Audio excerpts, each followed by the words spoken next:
আপনি তো আমাকে ভালোবাসেন না, তাহলে আমার এত কেয়ার কেন করেন? আমাকে সহ্য করতে পারেন না, অথচ রাত হইলে আমাকে বুকে জড়িয়ে ধরে আদর করেন। আমি কলেজে গেলে, কারোর সাথে ঝামেলা হইলে আপনার লোক এসে আমাকে বাঁচিয়ে নেয়। কিছু হইলে আপনি আমার পাশে এসে দাঁড়ান। এই যে হাত কেটে গেছে, এখন আপনি আমাকে কত সুন্দর করে খাওয়াই দিচ্ছেন। তারপরও বলেন আপনি আমাকে ভালোবাসেন না। জাস্ট শাট আপ, তাড়াতাড়ি খেয়ে নাও, আমাকে অফিসে যেতে হবে। আবার ধমক দিচ্ছেন, এমন করেন কেন? আমার সাথে সুন্দরভাবে কথা বললে কি হয়? নদী রাগী লুক নিয়ে তাকালে আয়ন মাথা নিচের দিকে করে ফেলল। নদী খাওয়াই দিতে লাগলো। আয়ন চুপচাপ খেতে লাগলো। খাওয়া শেষ হলে নদী পানি খাওয়াই দিয়ে হাত ধুয়ে উঠে পড়ল।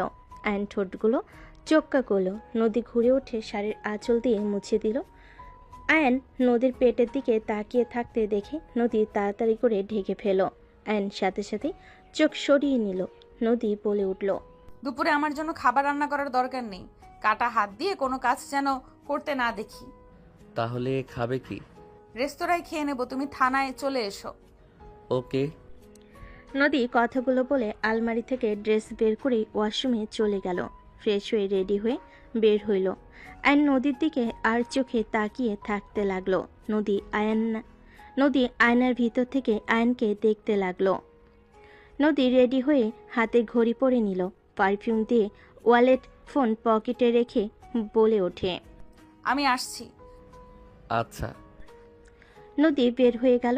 আয়ন ফোন চার্জে রেখে খুলে বাম হাত দিয়ে ফোন চালাতে লাগলো। ওর ফ্রেন্ড কল দিলে আয়ন কল রিসিভ করে বলল, হ্যাঁ দোস্ত বল। পার্কে আয়।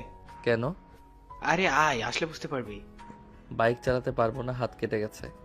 গাড়ি খুঁজতে টাইম লাগবে। ওকে, আমি সবুজকে পাঠিয়ে দেই, তোকে নিয়ে আসবে। ওকে।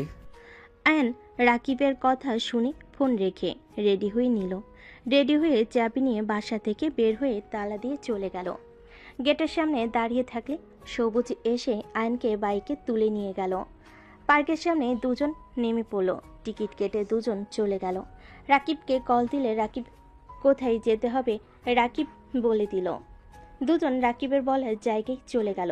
দুজন গেলে আয়ন হ্যাঁ বলে গেল। রাকিব বলে ওঠে, কেমন সারপ্রাইজ দিলাম? আয়নের এক্স গার্লফ্রেন্ড আয়নকে এসে শক্ত করে জড়িয়ে ধরল। আয়ন জড়িয়ে ধরতে গেলে নদীর মুখটা চোখের সামনে ভেসে উঠল। আয়নর এক্স গার্লফ্রেন্ড তুলিকে নিজের থেকে সরিয়ে দিয়ে বলল, কেমন আছো? আলহামদুলিল্লাহ ভালো। তুমি আগের থেকে অনেক স্মার্ট হয়ে গেছো। তোমাকে দেখে তো নতুন করে প্রেমে পড়ে গেলাম। পাম কম দাও। এখানে কি করো? তোমাদের কলেজে ট্রান্সফার হয়ে এসেছি। আব্বু এই কলেজেই ট্রান্সফার হয়েছে। ও আচ্ছা, তাহলে তো ভালো হইল, সবাই একসাথে থাকা যাবে। হ্যাঁ চলো ওইদিকে যাই। ওয়েট, তোমার হাতে কি হয়েছে? তেমন কিছু না, কাটাকাটি করতে গিয়ে এই অবস্থা হয়েছে। নিজের রান্না নিজে করো নাকি? হ্যাঁ। বাহ, একদিন আমাদের বিরিয়ানি খাও। ইনশাল্লাহ। চারজন হাঁটতে লাগলো। তুলি আয়নের সাথে হেসে হেসে কথা বলতে লাগলো। মাঝে মাঝে তুলি আয়নের কাঁধে মাথা দিয়ে হাঁটতে লাগলো। আয়ন তুলিকে সরিয়ে দেওয়ার চেষ্টা করলে তুলি আয়নকে বলে ওঠে, এখনো আগের মতন আছো? একটু একটু। তোমাকে পরিবর্তন করে ফেলবো আস্তে আস্তে তোমাকে। তাই নাকি? হুম। ওকে, দেখা যাবে। সবাই মিলে পার্কে ঘোরাঘুরি করতে লাগলো। দুপুরে আয়নের ফোনে কল আসে। আয়ন চমকে গেল। আয়ন ঘড়ির টাইম দেখে তাড়াতাড়ি করে কল রিসিভ করলো। ওপাশ থেকে কিছু বলার আগেই আয়ন বলল, ও সরি, বুঝতে পারি নাই, ঘুমিয়ে গেছিলাম তো। তুমি আসবে নাকি আমি পাঠিয়ে দেবো পার্সেল? না না, দরকার নাই, আমি আসছি। ওকে আসো। আয়ন কল কেটে দিয়ে বলে উঠল, আমি আসছি। একসাথে লাঞ্চ করব। ভাবলাম তুমি কোথায় যাবে। পরে করব, আজ না, বাই। আয়ন তাড়াতাড়ি করে পার্ক থেকে বের হয়ে রিক্সা নিয়ে সোজা থানার দিকে চলে গেল। থানার সামনে নেমে ভাড়া দিতে যাবে। নদী ভাড়া দিয়ে পড়ল। গাড়িতে ওঠো। আয়ন নদীর সাথে পুলিশের গাড়িতে উঠে পড়ল। সামনে রেস্তোরাঁ, সামনে গাড়ি থামিয়ে দুজন ভিতরে চলে গেল। ভিতরে গিয়ে এক সাইডে টেবিলের সামনে গিয়ে বসলো। আয়ন নদী দুজন অর্ডার দিয়ে দিল। আয়ন নদীর হাতের দিকে তাকিয়ে বলল। হাতে কি হয়েছে আপনার? নদী সাথে সাথে হাত লুকাতে গেলে আয়ন ধরে ফেলে নদী বলে ওঠে। হাত ছাড়ো। এভাবে কেটে গেল কিভাবে? আসামি ধরতে গিয়ে লেগেছে, হাত ছাড়ো। ও, অনেকখানি তো সরে গেছে। ব্যান্ডেজ করে নেন নাই কেন? খেয়াল ছিল না, ছাড়ো তো। নদী এক ঝটকায় হাত সরিয়ে নিয়ে বাহিরের দিকে তাকিয়ে থাকলো। আয়ন নদীর দিকে তাকিয়ে থেকে ভাবতে লাগলো। আপনি এত সুন্দর কেন? যত দেখি তত যেন আপনাকে দেখতে ইচ্ছে হয়, আপনাকে খুব কাছে পেতে ইচ্ছে করে। আপনি কি আমাকে কখনোই ভালোবাসবেন না? আয়ন নদীর দিকে তাকিয়ে ভাবতে লাগলো। নদী আয়নের দিকে চোখ গেলে আয়নকে ইশারা করলে আয়ন বলে, কিছু না। আয়নের খাবার আসলেই নদী খাবারের প্লেটগুলো টেবিলের উপর রেখে আয়নকে খাওয়াই দিতে লাগলো। আয়ন নদীর দিকে তাকিয়ে থাকলে নদী বলে, কি সমস্যা? এভাবে তাকিয়ে কেন থাকো? আপনার ঠোঁটের নিচের তিলটা আমার কাছে জোস লাগে। দিন দিন লুচ্চামি শুরু করছো নাকি? কই লুচ্চামি করলাম? আপনি তো আমার স্ত্রী। আপনাকে যদি দেখতে না দেন তাহলে আমি কি অন্য মেয়ের দিকে তাকিয়ে থাকবো? আপনি যদি আমাকে মেনে নিতে নাই চান তাহলে আমাকে গার্লফ্রেন্ড বানাতে দেন। আয়নের কথা শুনে নদীর আগে টেবিল ওপর জোরে হাত রাখলে আয়ন ভয়ে কেঁপে উঠল। নদীর রাগী লুক নিয়ে তাকিয়ে বলল, নেক্সট টাইম যেন এমন কিছু না শুনি। কোনো মেয়েকে দেখে মাথা নষ্ট হয়েছে নাকি? না। হুট করে এইসব কথা কিভাবে বলে? কাহিনী কি? কারোর সাথে রিলেশনে গেছো নাকি? না। হা করো। আয়ন চুপচাপ খাবার খেতে লাগলো। আয়নের খাওয়া শেষ হলে নদী খেতে লাগলো। আয়ন নদীর দিকে তাকিয়ে বলে, আপনার খাবার তো ঠান্ডা হয়ে গেছে। সমস্যা নাই। বাসায় যাবে নাকি বসে থাকবে? আপনার সাথে যাব বাসায়, একা ভালো লাগছে না। আয়নের কথা শুনে নদী কিছু বলল না। খাওয়া শেষ হলে নদী বিল দিয়ে আয়নকে নিয়ে বের হয়ে গেল। আয়ন নদীর সাথে থানায় চলে গেল। আয়নকে দেখে সবাই জিজ্ঞেস করতে লাগলো, কি ব্যাপার, আপনার হাতে কি হয়েছে? পাকনামি করতে গিয়ে হয়ে গেছে। আয়নের কথা শুনে বলে, সাবধানে কাজ করবেন না। যান ম্যাম কেবিনে। আয়ন চলে গেল। আয়ন নদীর কেবিনে গিয়ে টেবিলের উপর থেকে টেনিস বলটা নিয়ে খেলতে লাগলো। নদী চেয়ারে বসে থেকে ফাইলগুলো দেখতে লাগলো। আয়ন ডান হাত দিয়ে বল ধরতে গিয়ে হাতে ব্যথা পেলে নদী রেগে উঠে এসে হাত থেকে বল কেড়ে নিয়ে বলে, চুপচাপ বসে থাকতে ভালো লাগে না নাকি? ধমক দেন কেন? ব্যথা পাইলাম তো। নদী আয়নের হাত ধরে ব্যান্ডেজ খুলে দেখে আরও রক্ত পড়ছে। নদী ফার্স্ট বক্স নিয়ে এসে হাতের রক্ত পরিষ্কার করে হাতের ব্যান্ডেজ করে দিল। আয়ন নদীর কাছ থেকে তুলে নিয়ে নদীর কাটা জায়গা পরিষ্কার করে দিতে লাগলো। পরিষ্কার করে স্টিকার ব্যান্ডেজ লাগিয়ে দিল। নদী আয়নের দিকে তাকিয়ে থেকে চোখ সরিয়ে নিল। নদী ফার্স্ট বক্স রাখতে গিয়ে মুখে হাসি ফুটে উঠল। আয়ন ফোন বের করে হেডফোন পকেট থেকে বের করে গান ভিডিও দেখতে লাগলো। নদী নিজের কাজ করতে লাগলো, মাঝে মাঝে আয়নকে দেখতে লাগলো। হঠাৎ করে আয়নের সামনে রোমান্টিক ভিডিও আসলে আয়ন ভিডিওটা দেখতে লাগলো। হঠাৎ করে পিছন থেকে আয়নের ভাই রাফি ভিতরে এসে নদীকে স্যালুট করলো। আয়ন ভয়ে তাড়াতাড়ি করতে গিয়ে ফোনটা টেবিলের ওপর পড়ে গেল। নদী আয়নের ফোনের স্ক্রিনের দিকে তাকাতেই আয়নের মাথায় রাফি থাপ্পড় মেরে বলল, কি দেখিস এসব? জি ম্যাম। রাফিকে দেখে আয়ন লজ্জা পেয়ে গেল। আয়ন তাড়াতাড়ি করে নদীর সামনে থেকে ফোন নিতে যাবে, সাথে সাথে নদী ফোনটা কেড়ে নিল। আয়ন ভয়ে ঢোক গিলতে লাগলো। নদী রাফির দিকে তাকিয়ে বলল, রাফি সাহেব কিছু বলবেন? ম্যাম আমরা জি বলেন। ম্যাম আমরা এগুলোর প্রমাণ পেয়েছি। রাফি নদীকে প্রমাণগুলো দেখাতে লাগলো। আয়ন ফোন নেওয়ার চেষ্টা করতে লাগলো। আয়নের দিকে রাগী লুক নিয়ে তাকাতেই আয়ন চুপচাপ দাঁড়িয়ে থাকলো। নদী রাফির সাথে কথা বলতে লাগলো। কথা বলা শেষ হলে রাফি বলে ওঠে, ম্যাম আমি তাহলে আসছি, আর পিচ্ছে অনেক ফাজিল হয়ে গেছোস। রাফি কথাগুলো বলে চলে গেল। আয়ন লজ্জে লাল হয়ে যেতে লাগলো। নদী আয়নের দিকে তাকিয়ে বলল, এই তার কাহিনী? এসব ভিডিও দেখে নারীর প্রতি আসক্তি হচ্ছেন তাই না? আজ থেকে ফেসবুক ইউটিউব চালানো বন্ধ। গেম থাকবে আর ফোনে কথা বলবে, এর বাইরে কোনো কিছু করতে পারবে না। নদী আয়নের ফোনে সবকিছু ডিলিট করতে যাবে। আয়ন নদীর হাত ধরে ফেল। আয়ন বলে ওঠে, আমি কিছু দেখব না, প্লিজ। এইসব ডিলিট করবেন না, প্লিজ আমার ভুল হয়ে গেছে, ক্ষমা করে দেন, আর দেখব না। আয়ান অসহায়ভাবে তাকাতেই নদী বলে ওঠে। এসব ভিডিও দেখে মাথা তো নষ্ট করছে। এই জন্যই তো পড়াশোনার দিকে কোনো মনোযোগ নাই।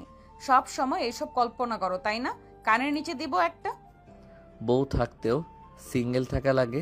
আমার ফ্রেন্ডদের গার্লফ্রেন্ডদের সাথে কত কিছু করে, আর আমার বিয়ে করা বউ, তাকে কিস তো দূর, তার দিকে বেশিক্ষণ তাকালে মারতে নেয়।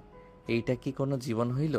আয়ান কথাগুলো বলে রাগ করে ফোন নিয়ে বের হয়ে গেল। নদী আয়ানের চলে যাওয়ার দিকে তাকিয়ে থাকলো। আয়ান থানা থেকে বের হয়ে সোজা বাসায় চলে গেল। বাসায় গিয়ে গোসল করে ঘুমিয়ে গেল। সন্ধ্যার দিকে নদী বাসে এসে রুমে লাইট দিলে দেখে আয়ান কোলবালিশ জড়িয়ে ধরে ঘুমিয়ে আছে। নদী ওয়ালেট, চাবিসহ কিছু ড্রেসিং টেবিলের উপরে রেখে শার্টের বোতাম খুলতে লাগলো। লাইটের আলোতে আয়নের ঘুম ভেঙে গেল। আয়ন চোখ খুলতে দেরি। নদী শার্টের বোতাম খুলছে। আয়ন হাঁ করে তাকিয়ে থাকতে লাগলো। শার্ট খুলে ফেলল। আলমারি কাছে গিয়ে শাড়ি বের করে পেছনে ঘুরতেই আয়ান সাথে সাথে চোখ বন্ধ করে ফেলল। নদী ওয়াশরুমে চলে গেল। গোসল করে শাড়ি পরে বের হইলে আয়নকে দেখে বলল, উঠে ফ্রেশ হয়ে নাও, ফ্রেশ হয়ে পড়তে বসো। আয়ন উঠে ওয়াশরুমে চলে গেল। ওয়াশরুমে গিয়ে মনে মনে ভাবতে লাগলো। শাড়ি ওয়াশরুমে পাল্টাতে হবে কেন? রুমে পাল্টালেই পারে। আয়ন কথাগুলো বলে ফ্রেশ হয়ে নিল। ফ্রেশ হয়ে বের হইতে দেখে নদী ফোনে কারোর সাথে কথা বলছে।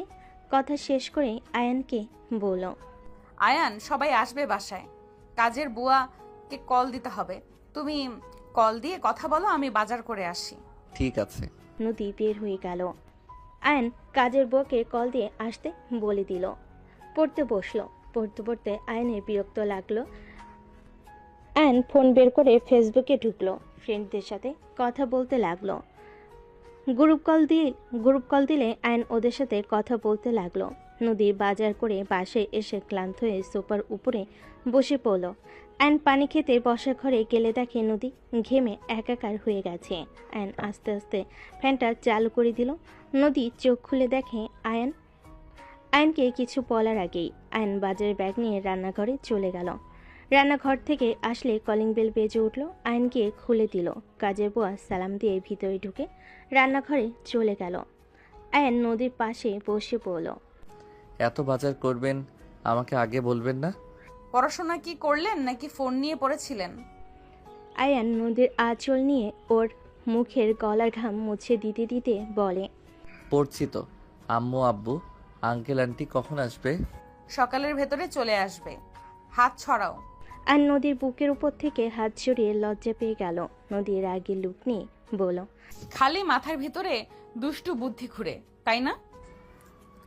না মানে, ফ্রিজ থেকে একটু পানি নিয়ে এসে দিতে পারবে? ওয়েট। আয়ান রান্নাঘরে চলে গেল। লেবুর শরবত বানিয়ে নিয়ে আসলে নদী ফুরকুচকে তাকালো। আয়ান নদীর দিকে এগিয়ে দিয়ে বলল, খান, ভালো লাগবে। নদী শরবতটা এক ঢোকে খেয়ে ফেলো। আয়নের দিকে তাকিয়ে বলল, থ্যাংক ইউ। ধন্যবাদ বাদে আলতো করে কিসও তো দিতে পারেন। আয়নের কথা শুনে নদী ফুরকুচকে তাকিয়ে বলল, কি বললে? শুনতে পাই নাই, জোরে বলো তো। কই কিছু না তো, আমি আবার কি বলবো? হ্যাঁ ওয়েলকাম বলছি। গুড, যাও এখান থেকে। আয়ন রুমে চলে গেল। নদী মুচকি হাসি দিয়ে ফোনটা হাতে নিয়ে কাজ করতে লাগলো। রাতে রান্না হয়ে গেলে আয়ন নদী দুজনেই খেতে বসলো। আয়ন ফোন দেখতে লাগলো, নদী খাওয়াই দিতে লাগলো। নদী রাগে লুক নিয়ে আয়নের দিকে তাকিয়ে বলল, এই ফোনটা রাখবেন? খাওয়ার সময়ও ফোন কেন দেখতে হয় আমি বুঝি না। সারাদিন তো ফোন নিয়েই পড়ে থাকো, তাও কি দেখার আশ মেটে না? ফোন আমার বউ, তাই বউকে দেখতে কার না ভালো লাগে? বউকে সবসময় দেখতে মন চায়। আয়নের কথা শুনে নদী ধমক দিতে যাবে, আয়ন পানি খেয়ে চলে গেল। নদী আয়নের চলে যাওয়ার দিকে তাকিয়ে থাকলো। ওই রুমে ঢুকে পড়ে নদী খাবার নিয়ে খেতে লাগলো। খাওয়া শেষ করে সব কিছু গুছিয়ে রাখতে রাখতে অনেক রাত হয়ে গেল। রুমে গেলে দেখে আয়ন ঘুমিয়ে গেছে। নদী লাইট অফ করে ডিম লাইটটা জ্বালিয়ে আয়নের পাশে শুয়ে পড়ল। আয়নের মুখখানি দেখে নদী হাত দিয়ে নাকের সাথে নাক ঘষে মনে মনে বলতে লাগলো, আমার ফাজিল বরটা আস্তে আস্তে দুষ্টু হয়ে যাচ্ছে। এত চেষ্টা করেও ফাজিলটাকে সোজা করতে পারলাম না। 1 বছর আগে কত ছোট ছিল, পড়াশোনার প্রতি কত মনোযোগী ছিল, আর ফাজিলটা সেকেন্ড ইয়ারে উঠে শুরু হয়ে গেছে ফাজিল একটা। আর কয়েকটা বছর অপেক্ষা করতে পারছে না। কথায় কথায় খালি দুষ্টুমি করার ধান্দা। ফাজিল একটা। নদী কথাগুলো ভেবে হাসি মুখে আয়নের ঠোঁটে হালকা করে ভালোবাসার স্পর্শ এঁকে দিল। আয়ন নড়ে উঠলে নদী তাড়াতাড়ি করে হাত সরিয়ে নিল। আয়ন নদীর কাছে এসে নদীর উপরে হাত পা তুলে দিয়ে জড়িয়ে ধরল। নদী কেঁপে উঠল। আয়ন বুকের মুখ গুজতেই নদী নিঃশ্বাস ঘন হয়ে যেতে লাগলো। নদী তাড়াতাড়ি করে নিজেকে কন্ট্রোল করে আয়নকে সরিয়ে দিতেই ঘুরে শুয়ে পড়ল। নদী মনে মনে ভাবতে লাগলো, এই ফাজিলটা আমাকে মাতাল করে ছাড়বে। আল্লাহ, কখন যে নিজের কন্ট্রোল হারিয়ে ফেলবো। হারিয়ে ফেললে তো ফাজিলটাই বুঝে ফেলবে আমি ভালোবাসি, আর আমিও চাই ওকে কাছে পেতে। বুঝে পড়াশোনা বাদ দিয়ে আমার পেছনে লেগে থাকবে। উফ, কিভাবে যে নিজেকে কন্ট্রোল করব। না, আর কয়েক মাস একে আমার থেকে দূরে রাখতে হবে। পরীক্ষা সামনে, আল্লাহ জানি কি রেজাল্ট করবে। পড়াশোনার তো কোনো আগ্রহ দেখি না এর। নদী আর কিছু ভাবতে যাবে সাথে সাথে আয়ন পিছন থেকে জড়িয়ে ধরল। নদী কেঁপে উঠল। নদী আস্তে আস্তে করে আয়নের দিকে ঘুরে আয়নের ঠোঁটের দিকে তাকিয়ে নিজেকে কন্ট্রোল করতে না পেরে আয়নের ঠোঁট জোড়া নিজের দখলে নিয়ে নিল। আয়নের ঠোঁট জোড়া মনমতো করে চকলেটের মতো চুষতে লাগলো। আয়নের নিঃশ্বাস বন্ধ হয়ে যেতে নিলে আয়ন নড়ে উঠলে নদী তাড়াতাড়ি করে ঠোঁট ছিঁড়ে ঘুরে চোখ বন্ধ করে ফেল। আয়নের ঘুম ভেঙে গেলে আয়ন জোরে জোরে নিঃশ্বাস ফেলতে লাগলো। আয়ন বলতে লাগলো, ধুর, বালের ভিডিও দেখছিলাম, স্বপ্নে দেখে নিঃশ্বাস বন্ধ হয়ে যাচ্ছিল। উফ, জ্বালার মতো জ্বালা, আর একটু হইলে দম বন্ধ হয়ে মরতাম। আয়নের কথা শুনে নদী হাসি পেতে লাগলো। অনেক কষ্টে নিজেকে কন্ট্রোল করে হাসি দমিয়ে রেখে ঘুমানোর ভাব করে থাকতে লাগলো। আয়ন নদীর দিকে চোখ গেলে আয়ন বলতে লাগলো, এত সুন্দর একটা বউ পাশে থাকা সত্ত্বেও একটু আদর করতে পারি না। শালার জীবনটাই বেদনাময়। একটু সাহস করে দেখতেছে জামো, টের পাইলে মেরে ভর্তা বানিয়ে দিবে। উফ, আগে কি কম মারছে নাকি? এখনো মনে পড়লে ভয়ে হাত পা ঠান্ডা হয়ে যায়। আয়নের কথা শুনে নদী আয়নের দিকে ঘুরলে আয়ন কোলের উপর হাত ফেলে আয়ন সাথে সাথে আস্তে আস্তে শুয়ে পড়ল। আয়ন নদীর হাতটা আস্তে আস্তে করে ধরে বুকের উপর নিয়ে নিল। হাতটা কিস করলে নদী নড়ে উঠে আয়ন ভয়ে চোখ বন্ধ করে ফেল। নদী চোখ খুলে দেখে আয়ন চোখ বন্ধ করে ফেলেছে। নদী মিটিমিটি হাসতে লাগলো। নদী আয়নকে শক্ত করে জড়িয়ে ধরল। আয়ন কারেন্টের মতো শক খেতে লাগলো। আয়ন আস্তে আস্তে নদীর মাথাটা ওর বুকের উপর নিয়ে জড়িয়ে ধরে ঘুমিয়ে গেল। নদী হাসি মুখে আয়নের বুকে মাথা দিয়ে ঘুমিয়ে গেল। সকলের ঘুম ভাঙলো ফোনের শব্দে। আয়নের ঘুম ভেঙে গেলে দেখে নদী এখনও ঘুমিয়ে আছে। আয়ন আস্তে আস্তে অ্যালার্মটা বন্ধ করে দিল। আস্তে আস্তে নদীকে ওর বালিশে শুয়ে দিয়ে খাট থেকে নেমে ওয়াশরুমে চলে গেল। নদীর ঘুম ভাঙলে আয়নকে পাশে না পেয়ে উঠে পড়ল। ওয়াশরুমের দিকে চোখ গেলে বুঝতে পারল ওয়াশরুমে গেছে। কলিং বেল বাজার শব্দ শুনে নদী চলে গেল। দরজা খুলতে দেখে সবাই চলে এসেছে। নদী সবাইকে দেখে বলল, আসসালামু আলাইকুম, কেমন আছেন আপনারা? ভেতরে আসেন। ওয়ালাইকুম আসসালাম বৌমা, আমরা ভালো আছি, তোমরা কেমন আছো? আর আয়ান কোথায়? ওই ওয়াশরুমে গেছে, আপনারা বসেন। আপু কি কেবল ঘুম থেকে উঠেছো নাকি? আব্বু আম্মু আপনারা রুমে গিয়ে ফ্রেশ হয়ে নেন, আর তোরা আমার রুমে আয়। রূপার সাথী নদীর সাথে গেল। ওয়াশরুম থেকে বের হয়ে সাথী রূপাকে দেখে বলে, আসসালামু আলাইকুম আপু, কেমন আছেন আপনারা? ওয়ালাইকুম আসসালাম, আমরা ভালো আছি।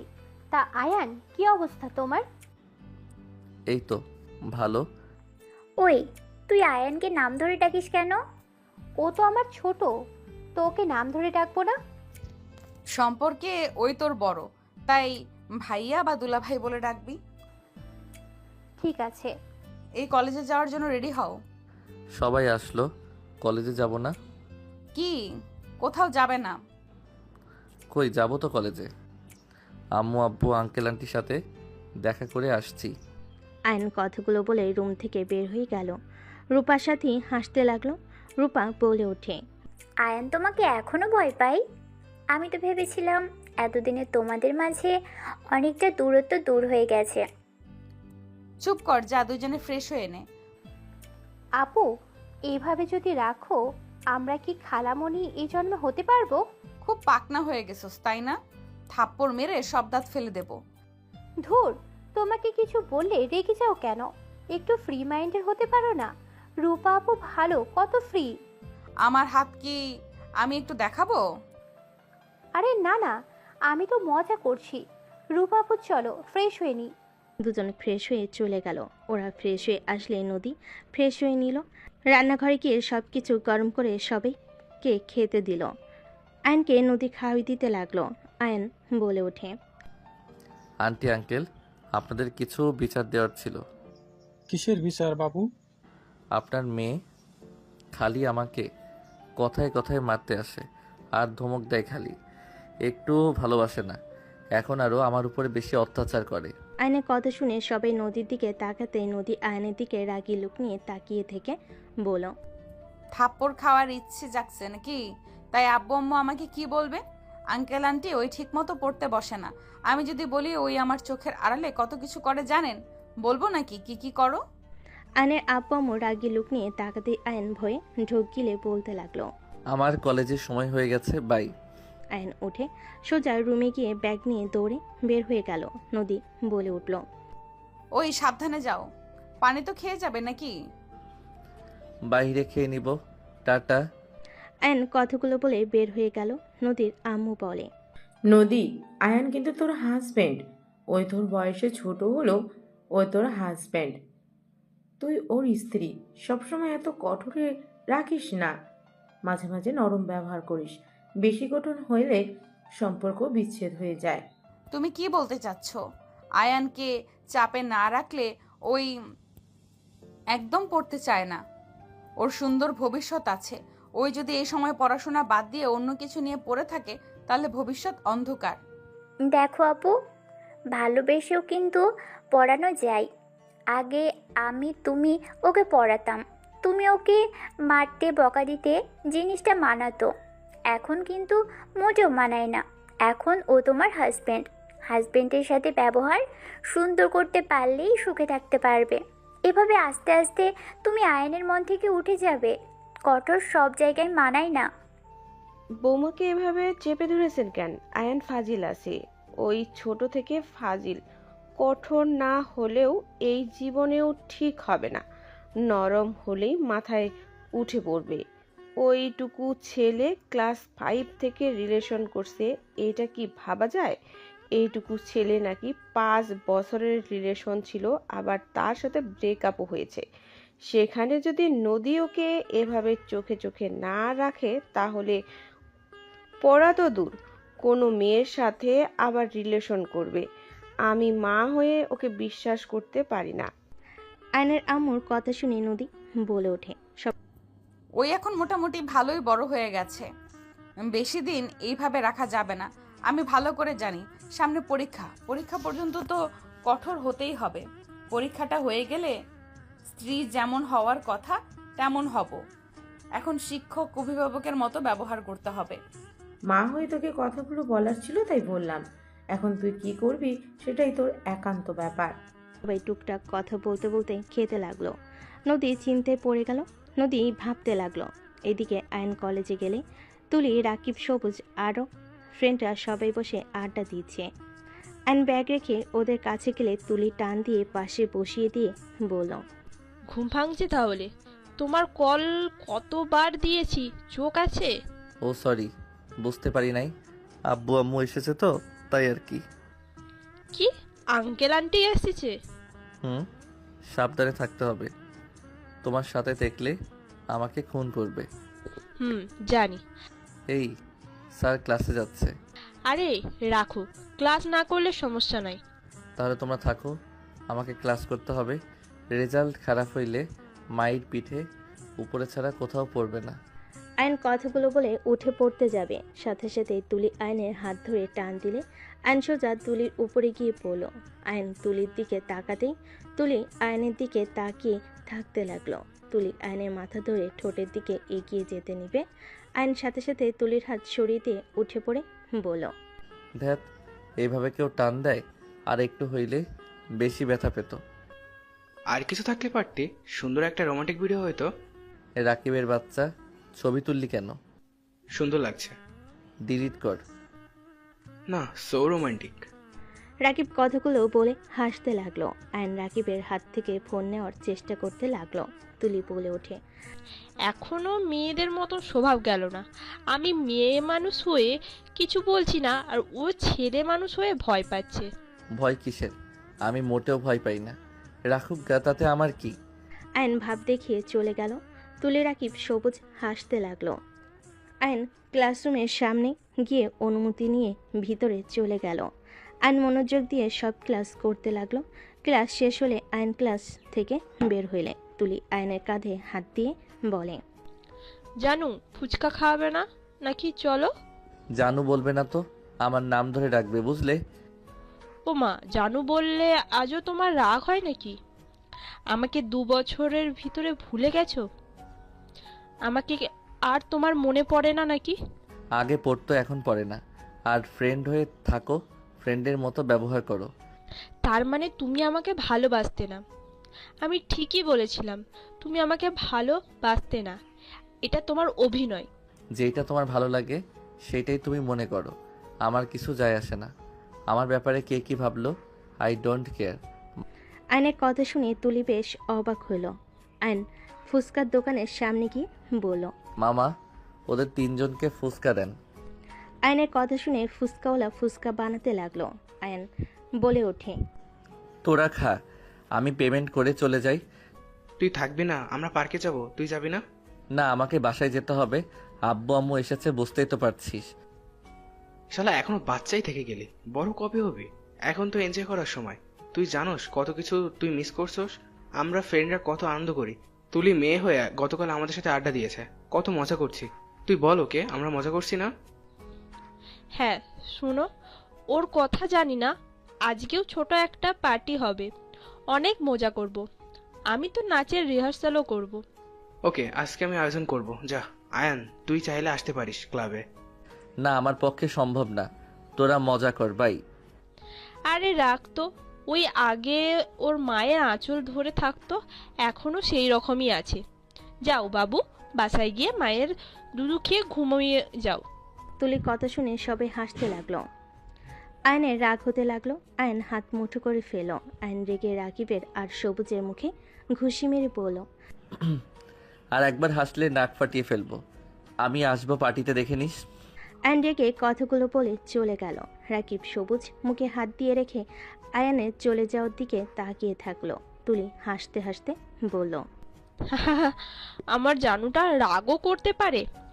আমি তো এটাই চেয়েছিলাম, আমার জানুটা হিরোদের মতন হোক। চুপ কর বাল, তোর জানু আমাদের রক্ত বের করে দিয়ে গেল, আর উনি জানুর ব্যবহারে খুশিতে নাচতেছে। এই সবুজ, মার থাপ্পড় ওকে। রাকিব সবুজ থাপ্পড় মারতে যাবে, তুলির সাথে সাথেই বলে ওঠে, এই দাঁড়া দাঁড়া, আয়ান বিল না দিয়ে যাচ্ছে। তাই তো, ওই আয়ান বিল দিয়ে যা। 3 জন ডাকতে লাগলো। আয়ন পেছনে ঘুরে এসে বিল দিয়ে চলে গেল। তুলি মিষ্টি করে হাসি দিয়ে বলল, আমার জানুটা সো সুইট। লোভি মাইয়া। চুপ কর শালা। 3 জন হেসে ফুচকা খেতে লাগলো। আয়ন বাসায় চলে গেল। বাসায় গিয়ে রুমে গিয়ে ভাবতে লাগলো, জোর গলায় তো বললাম, পার্টিতে কিভাবে যাব? বউ যদি জানে যে এক্সের সাথে পার্টিতে ছিলাম, আমাকে তো খুন করে ফেলবে। আর রাতের বেলা তো আমাকে বেরো হতে দেয় না। কি যে করি, ধুর, খালি চিন্তার ভিতরে পড়ে গেলাম। কি যে করব। সাথী রুমের ভিতরে এসে বলতে লাগলো, ওই এত কি ভাবো? এসে তো রুমে ঢুকেছো, গোসলও তো করো নাই দেখি। আপনার আপু থানায় গেছে নাকি? তা কি নিয়ে এত ভাবো? কিছু না। যাও গোসল করে আসো, খাবার দিই। খাবো না, গোসল করে ওনার কাছে যাব। আয়ন উঠে আলমারি থেকে শার্ট প্যান্ট নিয়ে গোসল করতে চলে গেল। গোসল করে শার্ট প্যান্ট চেঞ্জ করে বাহিরে এসে বারান্দায় ভেজা শার্ট প্যান্ট শুকাতে দিল। সাথী খাটে শুয়ে থেকে ফোন টিপতে লাগলো। আয়ান ড্রেসিং টেবিলের সামনে গিয়ে চুল হেয়ার ড্রাই করতে নিলে সাথী ভুরু কুচকে তাকিয়ে থেকে বলল, বাহ, তোমার চুলগুলো তো অনেক সুন্দর। চুল আবার সুন্দর হয়? বুদ্ধু। ফাজিল। আচ্ছা থাকেন, আমি গেলাম। আব্বু আম্মু সবাই তো ঘুমাইছে মনে হয়। ও হ্যাঁ, দরজাটা লাগিয়ে দিয়েছেন। আয়নের পিছন পিছন সাথী যেতে লাগলো। আয়ান বের হইলে সাথী দরজা লাগিয়ে দিল। আয়ান বাইক নিয়ে সোজা থানায় চলে গেল। থানার ভিতরে গেলে আয়ান দেখে পুলিশের ছেলেমেয়েরা পাশে খেলছে। আয়ান গিয়ে ওদের সবার সাথে খেলায় যোগ দিল। নদীর জানালার পাশে দাঁড়িয়ে থেকে আয়নের বাচ্চাদের মতো করে খেলতে দেখতে লাগলো। আয়নের চোখ হুট করে নদীর জানালার দিকে পড়লে আয়ন ভয় সবাইকে বলল, পরে খেলবো, এখন যাই বাই। আয়ন ওদের ওইখান থেকে চলে গেল। থানার ভিতরে চলে গেলে নদী কেবিনে ঢুকলে নদী বলে ওঠে, ওইখানে বিরিয়ানি আছে, নিয়ে আসো। আয়ন বিরিয়ানি নিয়ে এসে দিলে নদী হাত ধুয়ে এসে আয়নকে খাওয়াই দিতে লাগলো। আয়ন খেতে লাগলো আর টেবিলের উপরে বলটা নিয়ে খেলতে লাগলো। আয়ন নদীর দিকে তাকিয়ে বলল, আচ্ছা, থানার ভিতরে ওই বাসাগুলোর ভিতরে ভাড়া থাকলে তো ভালো হইতো। অত দূরে কেন বাসা নিয়েছেন? থানা থেকে যত দূরে থাকা যাবে তো ভালো। বুঝবে না ছোট মানুষ, চুপচাপ খাও। আচ্ছা, আপনাকে কেমন যেন চিন্তিত লাগছে। কিছু হয়েছে কি? কই না তো। না, মনে হচ্ছে কিছু নিয়ে ভাবছেন। রাতে ডিউটি আছে আর তুমি সন্ধ্যায় পড়তে বসবে। পড়া শেষ করে সবার সাথে খেয়ে বসার ঘরে কষ্ট করে ঘুমাও, সাথী একা আমাদের রুমে থাকবে। ও আচ্ছা, সমস্যা নাই, বাট এইটা চিন্তার বিষয় বলে মনে হচ্ছে না। অন্য কোনো কিছু নিয়ে ভাবছেন? আয়ান, তুমি এতদিন সব সহ্য করতে পারলে, 4 মাস সহ্য করতে পারবে না? কি বুঝলাম না। কিছু না, একটা কথা শুধু মনে রেখো, তুমি যদি পরীক্ষায় ভালো রেজাল্ট করো, তুমি যা চাইবে আমি তাই দিব, প্রমিস। নদীর কথা শুনে আয়নের চোখে মুখে হাসির ঝলক ফুটে উঠল। আয়ন বলে ওঠে, সত্যি দিবেন তো? আবার পরে না করতে পারবেন না কিন্তু। দিব, বলো কি চাও। আয়ন কিছুক্ষণ ভেবে একটু একটু করে চেয়ার থেকে উঠে একটু দূরে গিয়ে বলল, এখান থেকে বলি, কাছে বলে থাপ্পড় খাইতে পারি। থাপ্পড় দিব না, বলো কি চাও। আয়ন হালকা করে কেশে নিয়ে বলল, আমার একটা বেবি লাগবে, বাকিটা বুঝে নেন। আয়ন কথাগুলো বলে নদীর দিকে তাকাতেই নদী ভুরকুচকে তাকালে। আয়ন বলে ওঠে, এভাবে তাকান কেন? আপনি বলছেন পরীক্ষায় ভালো রেজাল্ট করলে আমি যা চাইবো তাই দিবেন, তাহলে এখন আবার এভাবে তাকিয়ে আছেন কেন? কি হলো, দিবেন না নাকি? নদী কিছুক্ষণ চুপ থেকে বলে ওঠে, ওকে, আর কি চাই। নদীর কথা শুনে আয়ন খুশিতে লাফ দিয়ে ওঠে। আয়ন বলে ওঠে, আর একটু ভালো ব্যবহার, ভালোবাসা, আদর, আর কিছু চাই না। আর কিছু চাও না? বছরের বছরে একটা বাবু দিলেই হবে। আয়নের কথা শুনে নদী ভুরকুচকে তাকিয়ে বলে, এত বাবু দিয়ে কি করবে? ফুটবল টিম বানাবো, হি হি হি। 2টা বাবু নিব, তার বেশি নিব না। নদী কথাটা বলে লজ্জা পেতে লাগলো। আয়ন বুঝতে দিল না। আয়ন খুশিতে বলে, যাক বাবা, বউ তো 2টা, বাবু দিবে, এটাই অনেক। আপনার কথা কিন্তু রাখতে হবে, আমি ভালো রেজাল্ট করলে। আগে ভালো রেজাল্ট, তারপর। ওকে, এখন যাও। আয়ন খুশি হয়ে চলে গেল। নদী লজ্জায় লাল হয়ে যেতে লাগলো। নদী মনে মনে ভাবতে লাগলো, ফাজিল একটা আমাকে মেরে ফেলার চিন্তা করছে, ফুটবল টিম বানাবে। ফাজিল বলে কি? ওই একটা বাচ্চা, ওকে সামলানো কঠিন, আবার এতগুলো বাচ্চাকে নাকি সামলাতে পারবো। ফাজিল একটা। নদী হাসতে হাসতে হাত ধুয়ে প্লেট রেখে কাজ করতে লাগলো। এইদিকে আয়ন খুশি হয়ে বাইক নিয়ে সোজা বাসায় চলে গেল। কলিং বেল বাজাতেই আয়নের আম্মু দরজা খুলে দিল। আয়নের আম্মু বলে, কই গেলি? থানায় গেছিলাম, তোমরা উঠে পড়ছো? হ্যাঁ, ভেতরে আয়। আয়ন ভিতরে চলে গেল। ভিতরে গিয়ে সবার সাথে বসে গল্প করতে লাগলো। সাথী বলে ওঠে, কি ব্যাপার, তোমাকে একটু বেশি খুশি লাগছে? আপুকে নাইট ডিউটি করার কথা শুনে খুশি নাকি? আরে ধ্যাত, বউ ধমক বা রাগ দেখালে কি হবে? বউ না থাকলে ভালো লাগে না, বউ দূরে গেলে কেউ খুশি হয় নাকি? আয়নের কথা শুনে সবাই মিটিমিটি হাসতে লাগলো। সাথী বলে ওঠে, তাহলে এত খুশি কেন? এখন বলা যাবে না, থাকো তোমরা, আমাকে পড়তে বসতে হবে। তোমার তো সন্ধ্যায় পড়ার কথা, এখন কেন? যত বেশি পড়বো পরীক্ষায় ভালো রেজাল্ট করতে পারবো। বাবা, আপুকে জানাতে হবে তো। আপু তো চিন্তা করলো, আমাকে বলল পড়তে বসতে না চাইলে আমাকে কল দিস। দাও গা। আয়ন চলে গেল। আয়ন রুমে গিয়ে ফ্রেশ হয়ে পড়তে বসলো। 9টা পর্যন্ত পড়ে আয়ন নদীকে কল দিল। আয়ন, হ্যাঁ বলো, কি হয়েছে? খাইছেন?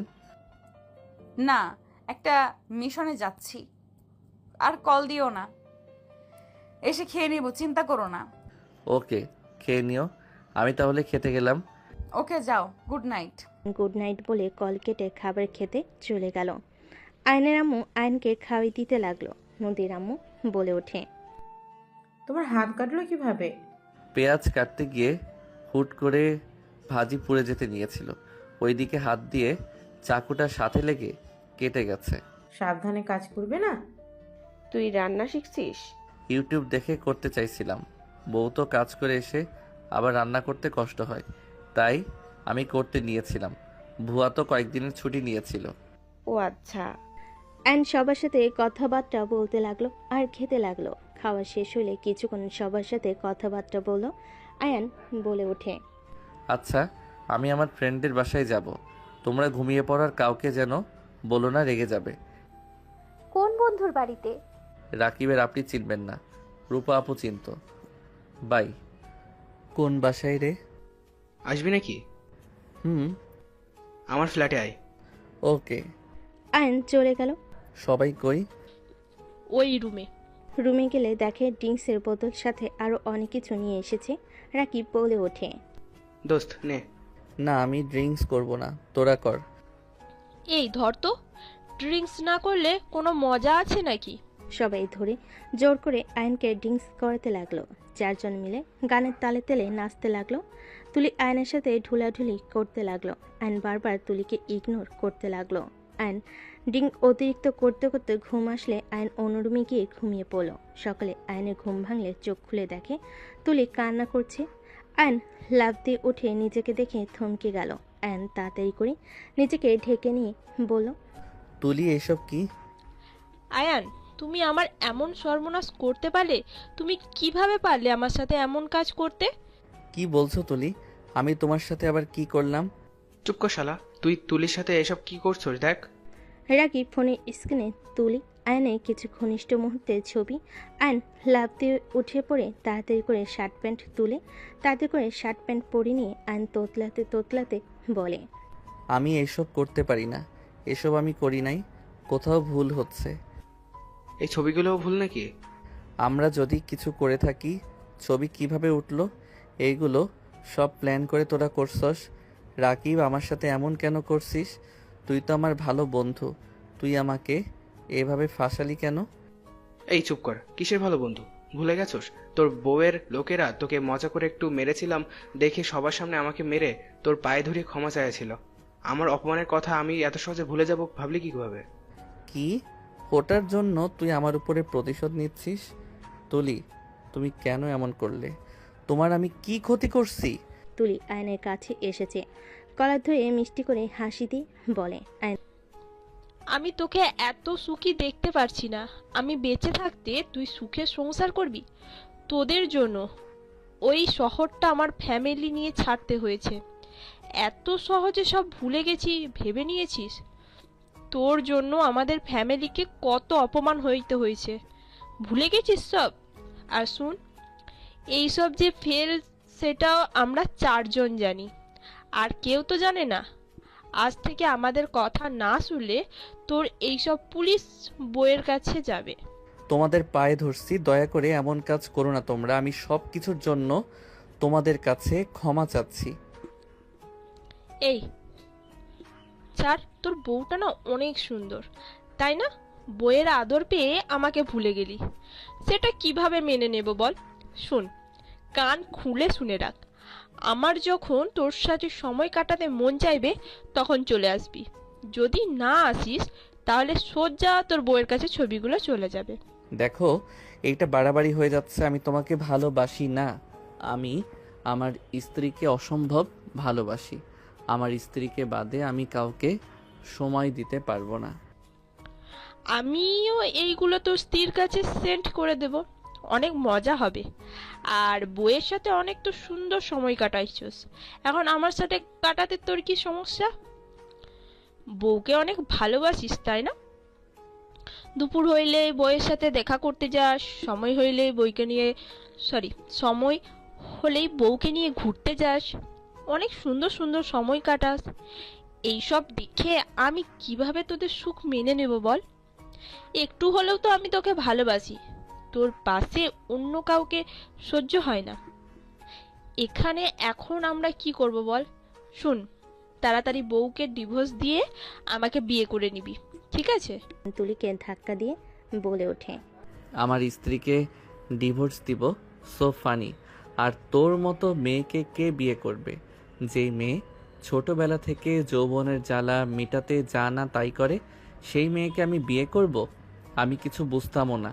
তুই আমার সাথে কি করার চেষ্টা করতে এখন আমি সব বুঝি। ফালতু মেয়ে তুই, তোকে সময় দিব আমি? অসম্ভব। আয়নের কথা শুনে তুলি রেখে গলা চেপে ধরে বলে, আমি খারাপ মেয়ে, তাই না? এই খারাপ মেয়েকেই তুই সময় দিতে বাধ্য হইবি। এই রাকিব ওর বউকে সেন্ড করে দে। ওয়েট কর। রাকিব সেন্ড করতে যাবে। আয়ন তাড়াতাড়ি রাকিবকে বলো, ভাই দেখ, বাড়াবাড়ি করিস না। তুই ওই তুলির পাল্লায় পড়ে এমন কিছু করিস না, সারা জীবন পস্তাতে হবে।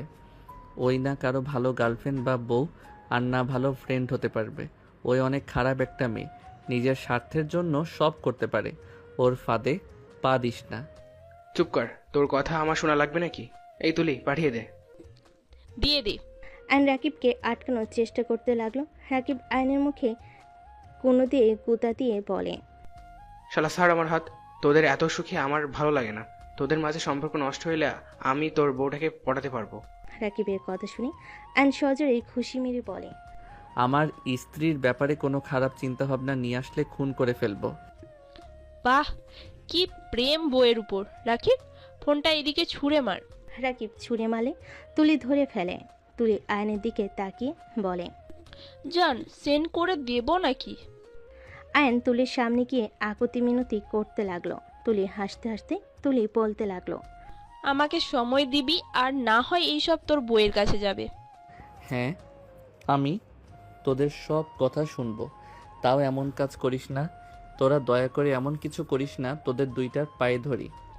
ওলে ওলে ওলে, জানটা এভাবে বলে না, আমারও তো কষ্ট লাগে তোমাকে এভাবে দেখলে। উঠো জান, উঠো। তুলি আয়নকে তুলে আয়নের চোখের পানিগুলো ঠোঁট দিয়ে চুষে নিতে লাগলো। আয়ন সরিয়ে দিতে গিয়েও দিতে পারল না। আয়নের ঠোঁটে আলতো করে কিস করলে আয়নের ঘৃণা হতে লাগলো।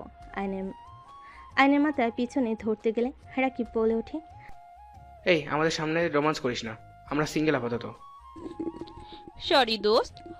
ওকে জান, তুমি যাও, আমরাও যাই। কলেজে যেতে হবে। কলেজে না গেলে সমস্যা আছে।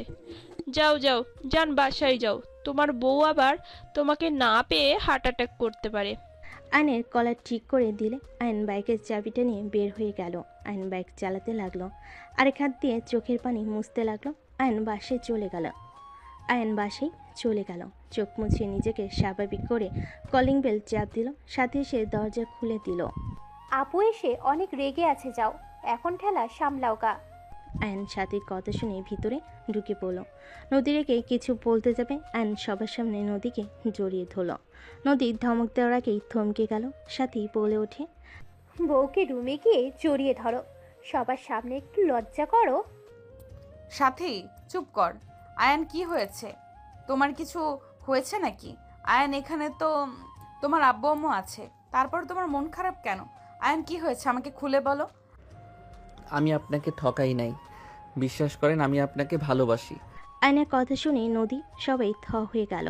আয়নকে নদী বলতে লাগলো, আমি জানি তো তুমি আমাকে ভালোবাসো, কিন্তু তোমার কি হয়েছে? কান্না কেন করছো? আয়ন নদীকে ছেড়ে দিয়ে রুমে চলে গেল। নদী অবাক হয়ে আয়নের চলে যাওয়ার দিকে তাকিয়ে থাকলো। আয়নের আম্মু বলে ওঠে, কি হলো হঠাৎ ওর? হয়তো রাতে আমাকে না দেখতে পেয়ে মিস করছে, এই জন্য কান্না করে দিয়েছে। এর আগেও এমন হয়েছে। বাদ দেন, আমার অনেক ঘুম পাচ্ছে। বাপ্পা, কি ভালোবাসা। নদী রুমে চলে গেল। নদী রুমে গেলে দেখে আয়ন ওয়াশরুমে চলে গেছে। নদী খাটে শুয়ে পড়ল। নদী আয়নের কথা ভাবতে লাগলো। আয়ন গোসল করে পোশাক পরিবর্তন করে ওয়াশরুম থেকে বের হয়ে বারান্দায় শার্ট প্যান্ট মেলে দিয়ে রুমে আসলো। আয়নকে দেখে নদী বলল, সত্যি করে বলো তো কি হয়েছে? আর সারা রাত কোথায় ছিলে? আপনাকে মিস করছিলাম তাই। সারা রাত কোথায় ছিলে? বন্ধুর বাসায়। কোন বন্ধু? এত প্রশ্ন উত্তর দিতে ভালো লাগে না। আপনি ঘুমান, সারা রাত তো জেগেছিলেন। আমি কলেজে যাব। কলেজে যেতে হবে না, আমার কাছে আসো। আয়ন নদীর কাছে গেলে নদী আয়নকে জড়িয়ে ধরে বলল, মিস করছো আমায়? হুম। দেখো, আমি তোমার জন্য নাইট ডিউটি করতে চাই না, বাট আজকে উপায় ছিল না, তাই করতে হয়েছে। প্লিজ মন খারাপ করো না। আমি দেখলাম যে তোমার আব্বু আম্মুও আছে, ও তো সমস্যা হবে না। আপনি ঘুমান, আমি কলেজে যাব। ঠিক আছে, খাবার নিয়ে আসো, খাওয়াই দেই। ক্ষুধা লাগছে না, বাহিরে থেকে খেয়ে নিব। ওয়ালেট থেকে টাকা নিয়ে যাও, মাস তো শেষের দিকে, টাকা মনে হয় নাই, নিয়ে যাও। 500 টাকা নিলাম। ওকে, বাইকে তেল আছে কি? আছে। সাবধানে যাও। ওকে। আয়ন ব্যাগ নিয়ে বাইকের চাবি নিয়ে বের হয়ে গেল। আয়ন কলেজে গেলে তুলিও বাইক থামিয়ে বলল, হাই সুইটার্ট, জান একটু নামিয়ে দাও না। আপনি নামেন, আপনার কি পা নাই নাকি? আবারও তেরা কথা। ও মনে হয় বউকে হারানোর ইচ্ছে হয়েছে। আয়ন সাথে সাথে তুলিকে ধরে বাইক থেকে নামিয়ে দিল। তুলি গালে কিস করে বলে, জান ব্যাগ দুইটা রেখে ছাদে আসো, ঠিক আছে? ক্লাস করতে হবে। আমার থেকে ক্লাস গুরুত্বপূর্ণ হতে পারেন না জান। আয়ন আর কিছু না বলে দুজনের ব্যাগ নিয়ে ক্লাসরুমে চলে গেল। আয়ন ক্লাসে ব্যাগ রেখে ছাদে যেতে লাগলো। ছাদে উঠলে দেখে তুলি রাকিব মিলে সিগারেট খাচ্ছে। সবুজ একপাশে চুপচাপ দাঁড়িয়ে আছে। রাকিব বলে ওঠে, দোস্ত, তোর সুইটার চলে এসেছে। আয়নকে দেখে তুলি এগিয়ে দিয়ে দেওয়ালের সাথে টান দিয়ে চেপে ধরে দুঠোঁট নিজের দখলে নিয়ে নিল। আয়নের রাগ হতে লাগলো। আয়ন ধাক্কা মারতে যাবে, তুলি ঠোঁট ছেড়ে দিয়ে বলল, কিরে সুইটার্ট, খুব তেজ বাড়ছে তাই না? আমাকে রাগাস না, কপালে দুঃখ আছে। আচ্ছা, তোর কি লজ্জা লাগে না অবিবাহিত মেয়ে হয়ে বিবাহিত ছেলের সাথে এইসব করতে? একদম না। তুই 10 বাচ্চার বাপ হইলেও আমার সমস্যা নাই। তুই যে হট হয়েছিস, আগে জানলে তোকে আমি ছাড়তামই না। দিন যত যাচ্ছে তুই তো হট হয়ে যাচ্ছিস। তোকে দেখলে কেমন নেশা লেগে যায়। তোর বউ কেন যে তোকে ছাড়ে না আমি এখন বুঝলাম। তোর মতন হাজবেন্ড পেলে দিনরাত আদর করেও মন ভরবে না। তোকে যত দেখবো তত তোকে শুধু আদর করতেই মন চাইবে। কি নোংরা ভাষায় কথা বলস, তোর যে জন্মের ঠিক নাই, এখন বোঝা গেল। আয়নের কথা শুনে তুলি ডেকে আয়নের মুখ চেপে ধরে বলে, চুপ, একদম চুপ। আমাকে বলো জন্মের ঠিক নাই, তোর মুখ আমি ভেঙে ফেলবো। দোস্ত কুল, কিছু হইলে আমরা ফেসে যাব। ওর যে বউ আমাদের ফাঁসি দিয়ে দিবে। ওলে ওলে সুইটার্ট, আমি কি এই মারতে পারি? আমি তো তোকে ভালোবাসি। তুলি আয়নের ঠোঁটে কিস করে দিলে আর নিজের চোখ হাতের উল্টো পিঠ দিয়ে ডলে মুছতে লাগলো। তুলি রেখে কিস করতে যাবে আর নিচে চলে গেল দৌড়ে। তুলি রেখে নিচে যাবে দেখে ওর আব্বু দাঁড়িয়ে আছে। তুলি আর কিছু না বলে ভদ্রভাবে ক্লাসে চলে গেল। তুলি আয়নের পাশে বসে পড়ল। আয়নের হাঁটু চেপে ধরে দাঁতে দাঁত চেপে বলল, আমাকে রাগাস না, তাহলে পস্তাতে হবে তোকে। আহ, লাগছে তুলি? খুব লাগছে তাই না? আদর করলে সমস্যা, ব্যথা দিলে সমস্যা, তাহলে আমি যাবোটা কোথায়? আয়ন কিছু বলতে গিয়েও বলতে পারলো না। ম্যাম আয়নকে পড়ে ধরে আয়ন উঠে দাঁড়িয়ে আয়ন ম্যামের কাছে গিয়ে অঙ্কটা করতে লাগলো। আয়নের অঙ্ক করা শেষ হলে আয়নের ম্যাম প্রশংসা করলো। আয়নকে সিটে পাঠিয়ে দিল। আয়ন মনোযোগ দিয়ে সব ক্লাস করে। কলেজ ছুটি হলে আয়ন বাইক নিয়ে সোজা বের হয়ে গেল। তুলির আগে বারবার কল দিতে লাগলো। রাকিব বলে ওঠে, বাদ দে, ওকে এই সময় যেতে দিতে হবে। আয়নকে চেঞ্জ দেখালে ওর বউ খোঁজ খবর নেওয়া শুরু করবে, আর যদি বুঝে আমরা বিরক্ত করছি আমাদের হাড্ডি ভেঙে ফেলবে।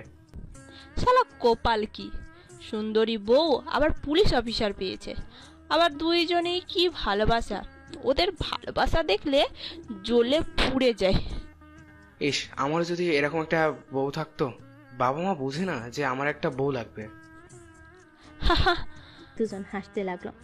এদিকে আয়ন সোজা থানায় চলে গেল। নদী আয়নকে দেখে বলে, আজকে তো বড় অফিসার আসবে। আয়ান, তুমি বাসায় চলে যাও, আমি সন্ধ্যার দিকে বাসায় যাব। আপনি খাইছেন কি? মিটিং এর পর খাবো, তুমি যাও। ওকে। চলে গেল। থানা থেকে বাসায় গিয়ে সোজা রুমে গিয়ে ফ্রেশ হয়ে নিল। আয়ন খাটের উপরে বসে থাকতে লাগলো। আয়ন আয়নাতে নিজেকে দেখে ঘৃণা হতে লাগলো। আয়ন সামনে পিন দেখে পিন তুলে চোখে আঘাত করতে যাবে, তখনই সাথী এসে বলে, আয়ান কি করছো? কই কিছু না তো।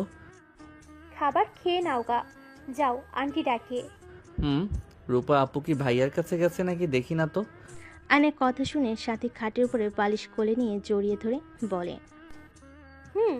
সবাই সবার স্বামীর কাছে চলে যায়, আর আমি একমাত্র সিঙ্গেল। দিনরাত খেয়ে ঘুমিয়ে দিন পার করি। আয়ন সাথীর কথা শুনে হাসি দিয়ে বলে, তো বিয়ে করে ফেলেন। এখনো দেরি আছে, এত তাড়াতাড়ি বিয়ে দেবে না। তোমার তো ভাগ্যটাই ভালো, রাফি ভাইয়া আপুকে বিয়ে না করে রূপা আপুকে করে নিল। মাঝখানে তুমি নদী আপুকে বিয়ে করতে পারলে। আমার ভাগ্যটাই খারাপ।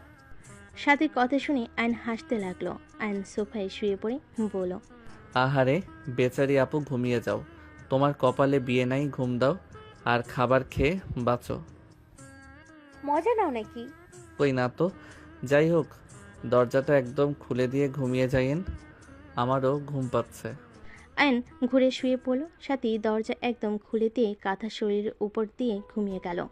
সন্ধ্যার দিকে নদীর রুমে এসে লাইট জ্বালিয়ে দেখে দুজন ঘুমাচ্ছে। আয়ন সোফায় থেকে পড়ে যাবে, সাথে সাথে নদী গিয়ে ধরে ফেলে। আয়ন ঘুম ভেঙে গেলে নদীকে দেখে উঠে বসে পড়ল। নদী বলে ওঠে, আর একটু হইলে পড়ে যেত।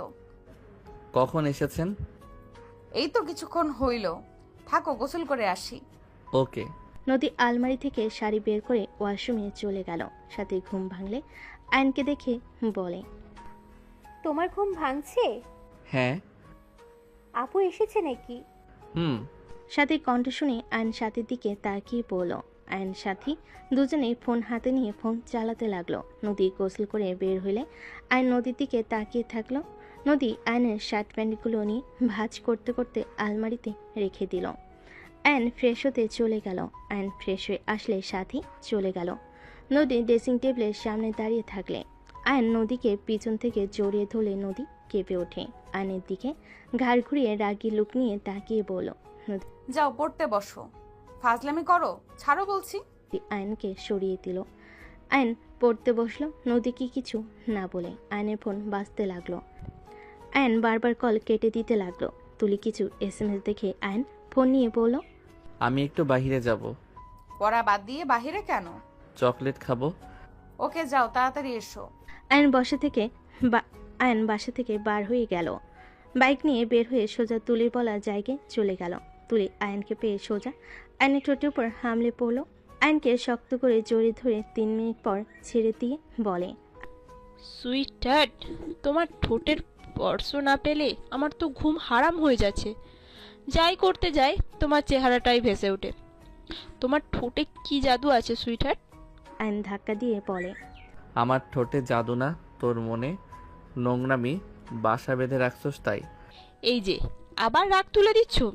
আমি যত ভাবি ভালো ব্যবহার করব, তত তুমি আমাকে এমনভাবে কথা বলো যে তোমাকে আঘাত করতে বাধ্য হইতে হয়। তুলি কথাগুলো বলে সোজা আয়নের বুকে ঘুষি মারলে আয়ন বুকে হাত দিয়ে কেঁপে উঠল। তুলি রেগে বলে, এখানে তোর বউকে রেখেছি, তাই এখান থেকে তোর বউকে কিভাবে বের করতে হয় সেটা আমার ভালো করেই জানা আছে। আমার মাথা নষ্ট করিস না, তোর জন্য মোটেও ভালো হবে না। আমাকে যেতে হবে। আমি চকলেট কেনার কথা বলে এখানে এসেছি। যদি আমি না যাই আমাকে খুঁজতে মানুষ পাঠিয়ে দিবে। যা, সকালে কলেজে আসিস কিন্তু। আয়ন কিছু না বলে চলে গেল। আয়ন চকলেট কিনে বাসে গেল। আয়ন পড়ার টেবিলে বসে সাথীকে চকলেট দিয়ে নিজে খেতে লাগলো। আয়ন পড়ার প্রতি মনোযোগ দিতে কেউ পারছিল না। বারবার বিবেক বাধা দিতে লাগলো। আয়ন মনে মনে নিজের সাথে যুদ্ধ করতে লাগলো। আয়ন ভাবতে লাগলো, আমি নদীকে ঠকাচ্ছি। আমি কিভাবে ওদের থেকে মুক্তি পাবো? এভাবে চলতে পারে না। ওকে দেখতে ঘৃণা হয়। একটা মেয়ে এতটা খারাপ কি করে হতে পারে? লজ্জাশরম বলে কি কিছুই নাই? কিভাবে আমার সাথে এমন করতে পারে? আয়ন কথাগুলো ভাবছিল, তখন নদী এসে পাশে বসলে আয়নকে বলে ওঠে, কি ভাবো এত? চকলেট খাবেন? নদী আয়নের মুখ লাগা জায়গা থেকে চকলেট কামড় দিয়ে খেতে লাগলো আর আয়নকে পড়াতে লাগলো। আয়ন নদীর হাত বারবার স্পর্শ করতে লাগলো। নদী আয়নের স্পর্শে কেঁপে উঠতে লাগলো। আয়নকে বুঝতে না দিয়ে বলে, মনোযোগ দিয়ে পড়ো, আমি আসছি। নদী কথাগুলো বলে চলে গেল। 9টার দিকে সবাই খাবার খেতে ডাক দিলে আয়ন সাথে খাবার খেতে চলে গেল। আয়ন খাবার খেতে লাগলে খাওয়া শেষ করে সবার সাথে আড্ডা দিতে লাগলো। সবার সাথে আড্ডা দিতে দিতে আয়নের মন ভালো হয়ে গেল। সব কিছু ভুলে গিয়ে আয়ন মজা করতে লাগলো। 12টার দিকে আয়নের আম্মু বলে, অনেক রাত হয়ে গেছে, সবাই যাও ঘুমিয়ে পড়ো।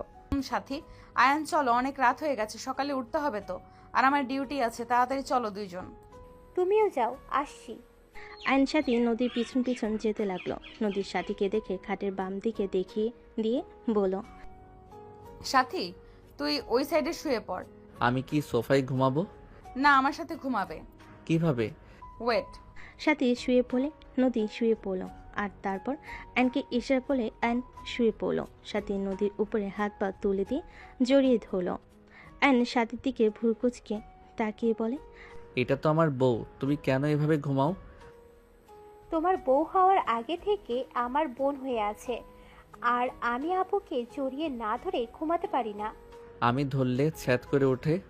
এ আয়ান, চুপ করো, এইদিকে ঘুরে শুয়ে পড়ো। আর সাথী, চুপ করে ঘুমাতো, আমাকে ঘুমাতে দে, সকালে আমার ডিউটি আছে। ওকে, আমি চুপ হয়ে গেলাম। আয়ন ঘুরে শুয়ে পড়ল। নদীর সাথীকে জড়িয়ে ধরে ঘুমিয়ে গেল। আয়নের ঘুম আসলো না। আয়ন আস্তে আস্তে নদীর সাথে চেপে শুয়ে পড়ল। নদী কোমরে আলতো করে হাত জড়িয়ে নিয়ে ঘুমিয়ে পড়ল। মাস 4 পর আয়নের লাস্ট পরীক্ষা। আয়ন পরীক্ষা দিয়ে বের হতেই দেখে নদী গাড়ি নিয়ে দাঁড়িয়ে আছে। আয়ন নদীর কাছে গিয়ে বলে, কখন এসেছেন? অনেকক্ষণ হয়েছে, চলো, আব্বু আম্মু সবাই এসেছে, লাঞ্চ করার জন্য রেস্তোরাঁয় যেতে হবে। আপনি তো আজকে ছুটি পেয়েছেন 2 মাস, তাই না? এই 1 মাস তোমাকে সময় দিব, ফ্যামিলিকে সময় দিব। সত্যি? সত্যি। এখন গাড়িতে উঠে বসো। আয়ন নদীর সাথে গাড়িতে উঠে বসলো। নদী আয়নের হাতে হাত রাখলে আয়ন অবাক হয়ে গেল। নদী মিষ্টি করে হেসে ড্রাইভিং করতে লাগলো আর বলতে লাগলো, এইভাবে তাকিয়ে আছো কেন? আপনি কি রেজাল্টের আগে ভালো স্ত্রী হয়ে যাবেন? হ্যাঁ, বাট রেজাল্ট খারাপ হইলে তোমার খবর আছে। একটু জড়িয়ে ধরি। ড্রাইভিং করছি তো, অ্যাক্সিডেন্ট হতে পারে। বাসায় গেলে ধরতে দিবেন তো? হ্যাঁ, দিব। আয়ন খুশি হয়ে নদীর সাথে কথা বলতে বলতে যেতে লাগলো। রেস্তোরাঁর সামনে গিয়ে গাড়ি থামিয়ে দুজন রেস্তোরাঁর ভিতরে চলে গেল। আয়ন সবার সাথে বসে আড্ডা দিতে লাগলো আর খাবার খেতে লাগলো। হঠাৎ করে হুট করে তুলে এসে আয়নের কলার ধরে টেনে ঠাস ঠাস করে থাপ্পড় মেরে বলে, তোকে বারবার বললাম আমি তোর বাচ্চার মা হতে যাচ্ছি, তোর আমার কথার কোনো মূল্য নাই নাকি? তোর সাথে কি আমি মজা করছি নাকি? আমি যে তোকে হসপিটালে যেতে বলেছিলাম, কেন গেলি না? তুলির কথা শুনে সবাই চমকে গেল। সবাই দাঁড়িয়ে গেল। আয়ন ধাক্কা দিয়ে সরিয়ে দিয়ে বলে, তুলি, মিথ্যা বলবে না। কি? আমি মিথ্যে বলছি? তাহলে এই সব রিপোর্ট কিসের? তুলি আয়নের মুখে কাগজ ছুঁড়ে মারল। তুলি কাগজটা হাতে নিয়ে চোখ উপরে উঠে গেল। নদী বলে ওঠে, এখানে সিন ক্রিয়েট করো না, এটা পাবলিক প্লেস, সবাই তাকিয়ে আছে কিন্তু। তুলি, তুমি এসব কি বলছো? তোমার কি মাথা খারাপ হয়ে গেছে? হ্যাঁ, আমার মাথা খারাপ হয়ে গেছে। মাথা কেন খারাপ হবে না? এতদিন মজা নিতে পারলো, আর সন্তানের কথা শুনে আমাকে ইগনোর করা শুরু করে দিলে। তুলি চুপ করো, সবাই দেখছে, আমরা বাসায় গিয়ে কথা বলি। তুলি কিছু বলবে তার আগে রূপার সাথী তুলিকে ধরে নিয়ে যেতে লাগলো। সবাই যেতে লাগলো। নদী বিল দিয়ে গাড়িতে উঠে পড়ল। আর নদীকে কিছু বলবে, নদী বলে, চুপ, এখানে আমি কিচ্ছু শুনতে চাই না। নদীর ধমকে সবাই চুপ করে থাকলো। বাসে গেলে আর নদীকে বলার চেষ্টা করলে নদী কিছু না শুনে বসার ঘরে চলে গেল। তুলিকে ছেড়ে দিয়ে বলল, এখন বলো কি হয়েছে? আপনি আমাকে এখানে কেন তুলে নিয়ে আসলেন? আয়ান, তুমি কি তোমার ফ্যামিলিকে দিয়ে আমাদের আবারও অপমান করতে চাচ্ছ নাকি? চুপ কর, খারাপ মেয়ে তুই। এখানে কেন এসেছিস আমি ভালো করে জানি। দেখ তুলি, তুই যা শুরু করছিস লিমিটের বাহিরে চলে এসেছিস। আমি সবাইকে সব কিছু বলে দিব। ওই চুপ, এক এক করে কথা বলো। তুলি, তুমি বলো, আয়ানের এই বাচ্চা কিভাবে হয়? আপনি তো আইনের লোক, আপনি ব্যাপারটা বুঝবেন। আয়ান আমাকে ব্ল্যাকমেল করে আমার সাথে শারীরিক সম্পর্ক করত। আমি ওকে বাধা দিতে গেলে ও আমাকে ভালোবাসার দোহাই দেখিয়ে আমার সাথে শারীরিক সম্পর্ক করে গেছে। 3 দিন আগে জানতে পারি আমি মা হতে যাচ্ছি। আয়ান আমাকে 3 দিন ধরে ইগনোর করছে। আমি কতবার বলছি তোমার আব্বু আম্মুকে বোঝাও, আমাকে বিয়ে করে নাও। আয়ান সেটা শুনতে রাজি না। ওই আমাকে বারবার এক কথা বলে, আমাকে কেউ মেনে নিবে না। শয়তান মাইয়া, মিথ্যা কথা বলবি না। আমি তোর সাথে কোনোদিনও শারীরিক সম্পর্ক করি নাই। তুই আমার সাথে জোর করে করার চেষ্টা করে বাধ্য হয়েছস। তুই মিথ্যা বলিস না, তুই একদিন মরবি, একটু মরার ভয় কর। Ayan just shut up. Tuli, তোমার সাথে যে আয়ান এইসব করেছে তার কোনো প্রমাণ আমাকে দেখাতে পারবে? আর তোমাদের রিলেশনের ব্যাপারে আর কে কে জানে?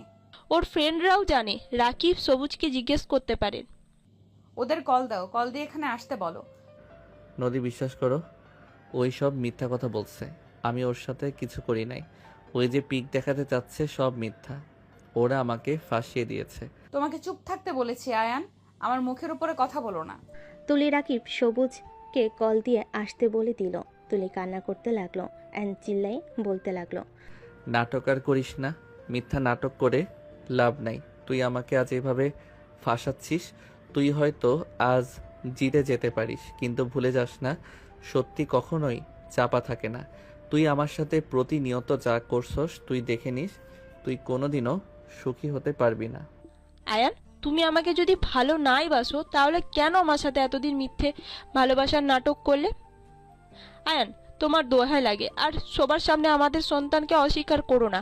আয়ান, ওই তো এই দুনিয়াতে আসেই নাই, দুনিয়ায় এসে বড় হইলে ওর বাবা পরিচয় ছাড়া ওর জীবনটা নষ্ট হয়ে যাবে। আয়ান, আমার কথা বাদ দিলাম, আমাদের সন্তানের কথা ভেবে তুমি তোমার পায়ের নিচে আমাকে জায়গা দাও। তুলি কান্না করতে করতে কথাগুলো বলে আয়নের পায়ের কাছে পড়লে আয়ন রেগে বলে ওঠে, কিসের সন্তান? তুই মিথ্যা রিপোর্ট বানিয়ে নিয়ে এসেছিস। তুই এত খারাপ যে ছোট বাচ্চার নাম করে সবার সামনে আমাকে খারাপ বানাতে চাচ্ছিস। আয়ান, তুমি ভালো করে জানো আমার পেটে তোমার সন্তান। আয়ান, আর অস্বীকার করো না। আঙ্কেল আন্টি, আপনারাও কি আয়নের মতন আমাকে তাড়িয়ে দেবেন? আঙ্কেল আন্টি, আপনারা তো সব সময় অন্যায়ের পথে থেকেছেন। আজ আপনাদের বংশের প্রদীপকে আপনার ছেলে অস্বীকার করছে। আপনারাও কি না করবেন? একজন সন্তান বাবার পরিচয় ছাড়া চলাটা কতটা কষ্টকর সেটা একমাত্র ওই সন্তান জানে যাদের বাবা তাদের সন্তানদের অস্বীকার করেছে। তুলির কথা শুনে আয়নের আপু নিজের রাগ কন্ট্রোল করতে না পেরে আয়নের কাছে এসে আয়নকে মারতে মারতে তোকে বিয়ে করিয়ে দেওয়ার পর তুই অন্য নারীর সাথে এইসব করতে লজ্জা করে না? তুই কোন হিসাবে তুলির সাথে এইসব করলি? তোর জন্য ওদের ফ্যামিলিকে ওই শহর থেকে বের করে দেওয়া হয়েছিল, আবার তার সাথে তুই এই জঘন্য কাজ কিভাবে করলি? আবার সন্তানকে অস্বীকার করস? আয়ন কান্না করতে করতে বলে, আব্বু, বিশ্বাস করেন ওই মিথ্যা কথা বলছে। ওর পেটে আমার কোনো সন্তান নাই। ওই যে রাকিব সবুজ চলে এসেছে। রাকিব, সবুজ, তোমরা প্রমাণ দেখাও। তোমাদের বন্ধু আমাকে সোজা সবার সামনে অস্বীকার করলো। তুলি কথাগুলো বলে কান্না করতে লাগলো। রাকিব বলে ওঠে, আয়ান, তুই কিভাবে পারিস বাচ্চাটাকে অস্বীকার করতে? পুত্তা, চুপ কর। তুই বড় শয়তান, তুই আমাকে প্ল্যান করে ফাঁসিয়েছিস। আয়ান, আমি তোর বেস্ট ফ্রেন্ড, তুই আমাকে এসব বলতে পারলি? না, আর চুপ থাকা যাবে না, সত্যিটা সবাইকে দেখানো উচিত। রাকিব ফোন বের করে সব ছবিগুলো দেখাতে লাগলো। সবার মাথায় যেন আকাশ ভেঙে পড়লো। নদীরা পড়ে গিয়ে আয়নের কলার চেপে ধরে বলে, আমার মেয়েকে বিয়ে করে তুই অন্য মেয়ের সাথে এই সব করতে লজ্জা লাগলো না? তোকে তো ছোট ভালো ছেলে ভেবেছিলাম, তুই এতটা নোংরা ভাবতেও পারছি না। তুই 3টা জীবন নষ্ট করলি। সি আয়ান, তুই এমন কাজ করতে পারোস? আমার বিশ্বাসই হচ্ছে না।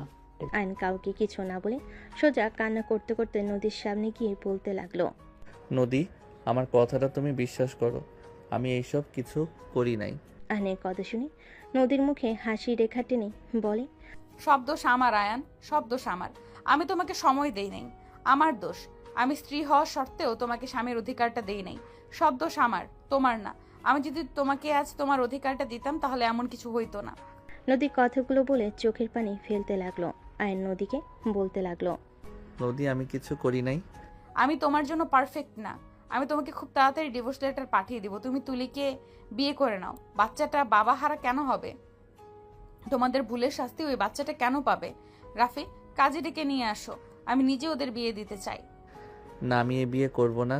নদী, আমি তোমাকে ভালোবাসি, অন্য কাউকে আমি বিয়ে করতে পারবো না। নদী, আমার পুরো কথাটা একবার শোনো। নদী, আমি সত্যি বলছি, আমার সন্তান ওর পেটে নাই, থাকবে কিভাবে? আমি ওর সাথে শারীরিক সম্পর্ক কখনোই করি নাই।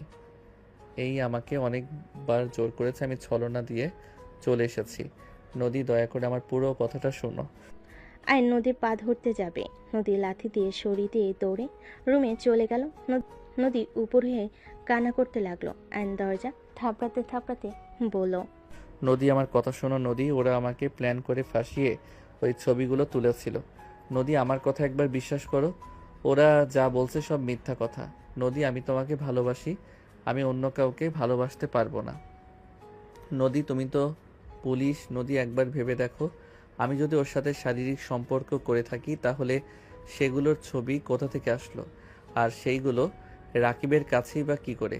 একটা মেয়ে যদি এত নিজের ইজ্জতের নিয়ে মাথা ব্যথা হয়, সেই মেয়ে কিভাবে অন্য পুরুষের ফোনে সেই ছবিগুলো রেখে দেয়, যে ছবিতে নিজের শরীর দেখা যাচ্ছে? আয়ান, তুমি এভাবে ওনাকে ব্রেন ওয়াশ করতে পারবে না। উনি বড়, উনি কখনোই ভুল অন্যায় প্রশ্রয় দেবে না। আয়ান, তুমি আমাকে ভালোবাসানো তাই বলে এভাবে আমার নামে বদনাম করো না। চুপ করবি তুই? তোর কথা শুনলে মাথায় আগুন ধরে যায়। খারাপ মহিলা তুই একটা। আমার স্ত্রী আমার কথা বিশ্বাস না করে তোর সাথে বিয়ে দিতে চাইলে দরকার হলে আমি নিজেকে শেষ করে দিব। তারপরও তোর মতো মহিলাকে আমি বিয়ে করব না, যে মহিলা বিবাহিত পুরুষ জেনেও তাকে ব্ল্যাকমেইল করে নোংরামি করতে পারে। সেই মহিলা কত ভালো মানুষ জানা আছে। তুই কখনোই কারো ভালো মা বা বউ হতে পারবি না। খারাপ মহিলা, তোর দুইটা হাতে পায়ে ধরি, তুই তোর প্রতিশোধ কম তো নিলি না। এবার আমাকে দয়া করে মুক্তি দে বোন, তুই আর এই নোংরা খেলা খেলিস না।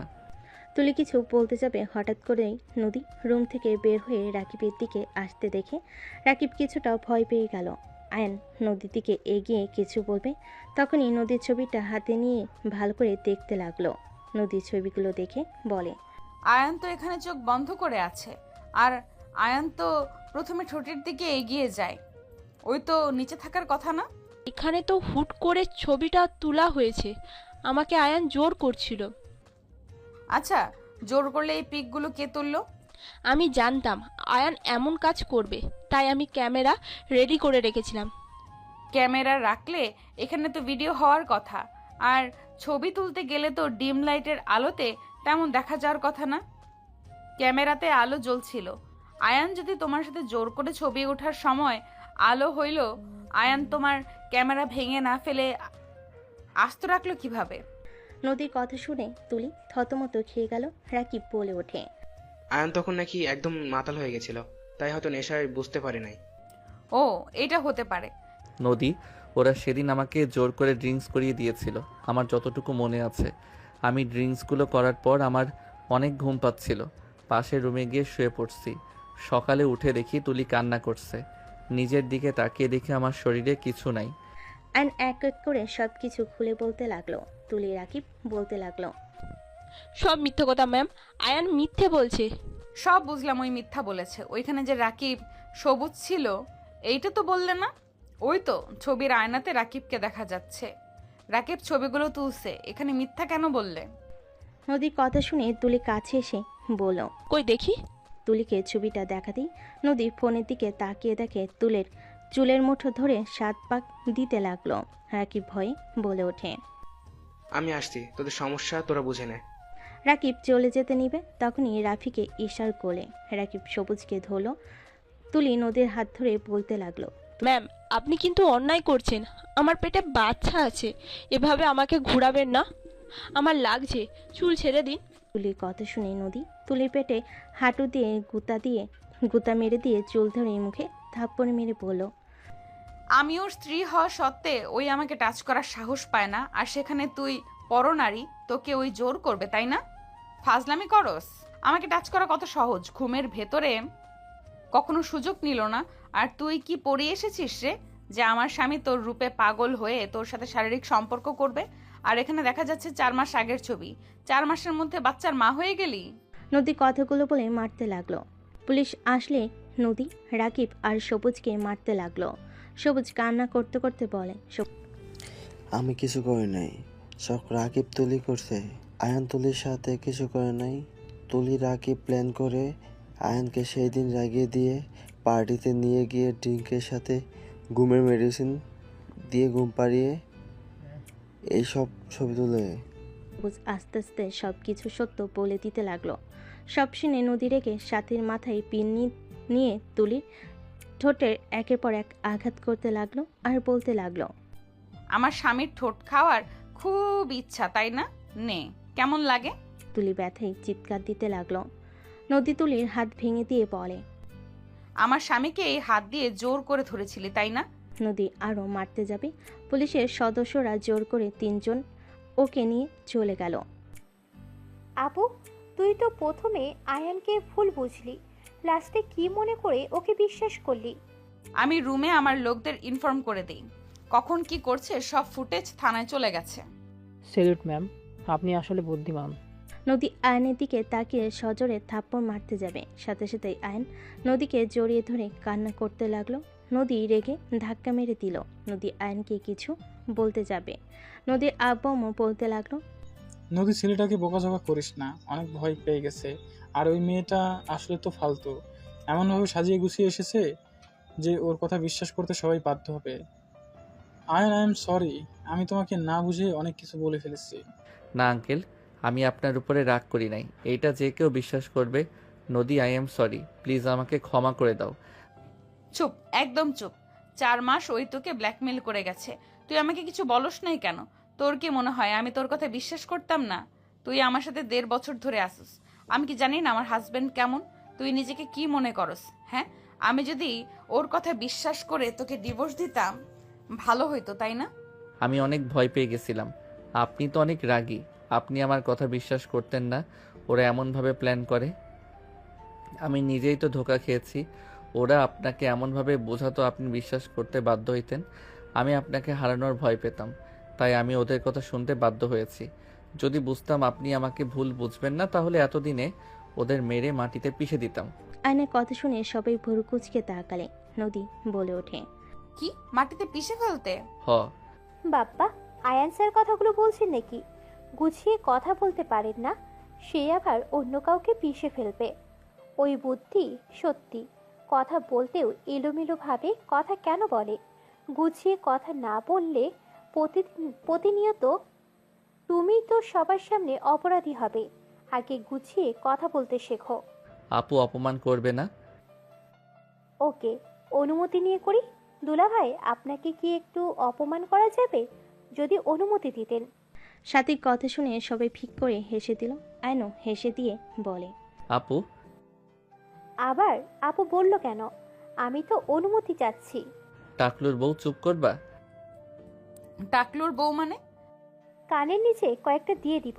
আমার হাজবেন্ড হিরোর মতো হবে, বুঝতে পারছো? নট টাকলু। আঙ্কেল, আপুর বর যেন টাকলু বেটে, চোখ টেরা, এক পা খাটো, এমন দেখে বিয়ে দিন, অনেক সুন্দর মানাবে। আয়নের কথা শুনে সবাই হেসে দিল। সাথী রেগে আয়নকে মারতে যাবে, আয়ন দৌড়ে গিয়ে রুমের দরজা লাগিয়ে দিল। আয়নের আম্মু বলে ওঠে, ধন্যবাদ বৌমা, আমার ছেলেকে এভাবে বাঁচিয়ে নেওয়ার জন্য। আমরা মা বাবা হয়ে ওকে অবিশ্বাস করলাম। আমার ছেলে পাশে সব সময় থেকো। ওই ছোট ঠিক মতো গুছিয়ে কথা বলতে পারে না। ওর বয়সে ওরা কত সুন্দর নাটক করে গেল। আন্টি, আমি জানি আয়ান কেমন, আর ওই আমার হাজবেন্ড। ওর বিপদে আমি না থাকলে কে থাকবে? এখানে আপনার ছেলের উপরে রাগ হয়েছিল, ওই রাকিব একবার ওকে মেরেছিল, সেখান থেকে ওকে দূরে থাকতে বলছি রাকিবের থেকে, কিন্তু ওই আমার কথা শুনে নাই। সেই রাকিবের সাথেই মিশছে, আর আমাকে না জানিয়ে পার্টিতে যাওয়া। আমি ওকে বের করব। এখন শুরু হয়ে গেছে আমার থেকে সবকিছু লুকানোর। ভবিষ্যতে যে কি করবে আল্লাহ ভালো জানে। এখন একটাই উপায়, নিজের আঁচলে বেঁধে ফেলো। এছাড়া ভালো কোনো উপায় নেই। তোকে বিয়ে দেওয়া উচিত। আব্বু আম্মু ওকে বিয়ে দিয়ে দাও। ওই মেয়েকে তো দেখলে কি অবস্থা। আমার রূপাকে ভেবে ওকে রেখার কোনো দরকার নেই। বিয়ে দিয়ে ঘর জামাই রেখো ওর জামাইকে। হ্যাঁ, তাই করব। আর রিস্ক নিতে পারবো না, ওই মেয়েটাকে দেখে ভয় চলে আসছে আমার। সবাই মিলে কথা বলতে লাগলো। আয়ন গোসল করে দরজা খুলে খাটে বসে থেকে ফোন হাতে নিল। নদীর সাথে ভিতরে ঢুকে বলল, ওই আবার ফোনে কার সাথে কথা বলো? ওদের ব্লক করে দিচ্ছি। রেডি হয়ে নাও, বাসায় চলে যেতে হবে। আপুর তো ছুটি, তোমারও। বাসায় যাবে? হ্যাঁ, রেডি হও। আমি শুধু শার্ট প্যান্ট চেঞ্জ করবো, আপনারা রেডি হয়ে নেন। সাথী নদী রেডি হতে লাগলো। আয়ন ফোন থেকে সব ছবি ডিলিট করতে লাগলো।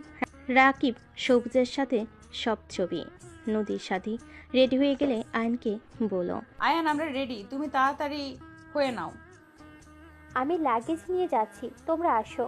সাথী চলে যেতেই আয়ন নদীকে দেখে হাঁ হয়ে গেল। নদীর কাছে এসে সোজা ঠোঁটজোড়া নিজের দখলে নিয়ে নিল। শাড়ির আঁচলের ভেতর দিয়ে আয়ন নদীর পেটে হাত দিয়ে নিজের সাথে জড়িয়ে নিলে নদীর চোখ বন্ধ করে ফেল। হুট করে রূপা ভিতরে ঢুকে পিছনে ঘুরে বলে, বাসায় যাওয়ার সময় কেউ রোমান্স করে নাকি? বাসায় গিয়ে যত ইচ্ছে করো, সবাই ডাকছে। রূপার কথা শুনে নদী লজ্জা পেয়ে গেলে আয়নকে সরিয়ে দিয়ে বলল, ফাজিল কোথাকার, ছাড়ো। কথাটা বলে আলমারি থেকে শার্ট প্যান্ট বের করে দিয়ে চলে গেল। আয়ন ফ্রেশ হয়ে রেডি হয়ে নিল।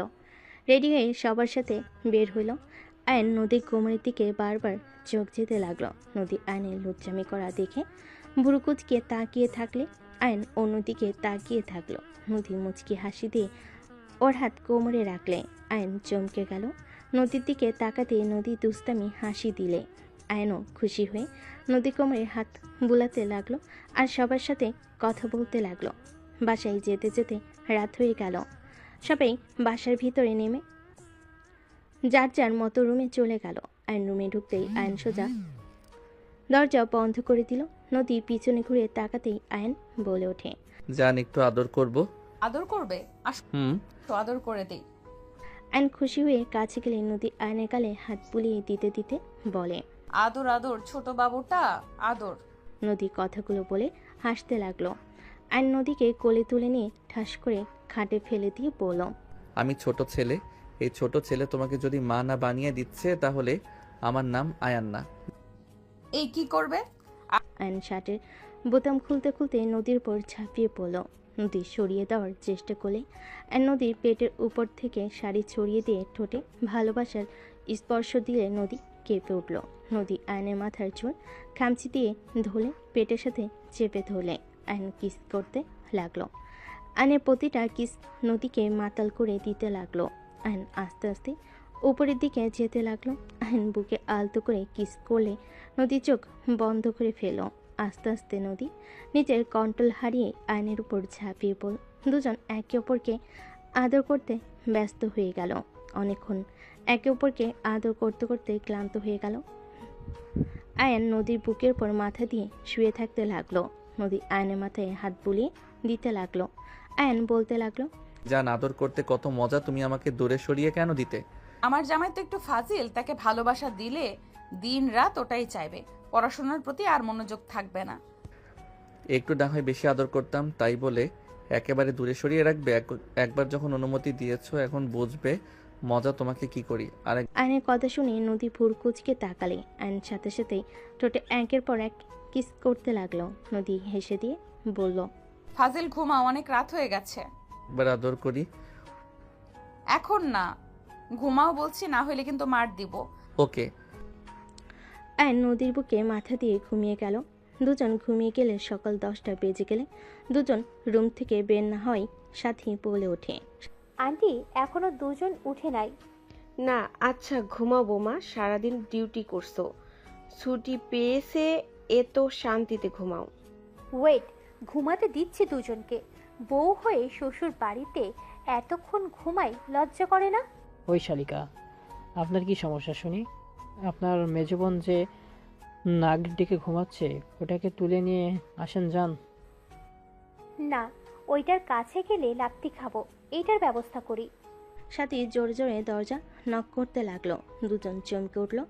আয়ন বিরক্ত হয়ে বলল, কে এভাবে দরজা টোকা দিচ্ছ? মেজাজ গরম করো না তো, ঘুমাতে দিবা? ওই জিজুর বাচ্চা, কত বাজে খেয়াল আছে? নদী ঘড়ির দিকে তাকাতেই চমকে গেল। আয়নকে ধাক্কা দিয়ে সরি সোজা ওয়াশরুমে চলে গেল। আয়ন বলে ওঠে, ও শালিকা তুমি যাও তো, বিরক্ত করো না। সিঙ্গেল মানুষ বোঝে না, কচু না হুদাই এসেছে ডাক দিতে।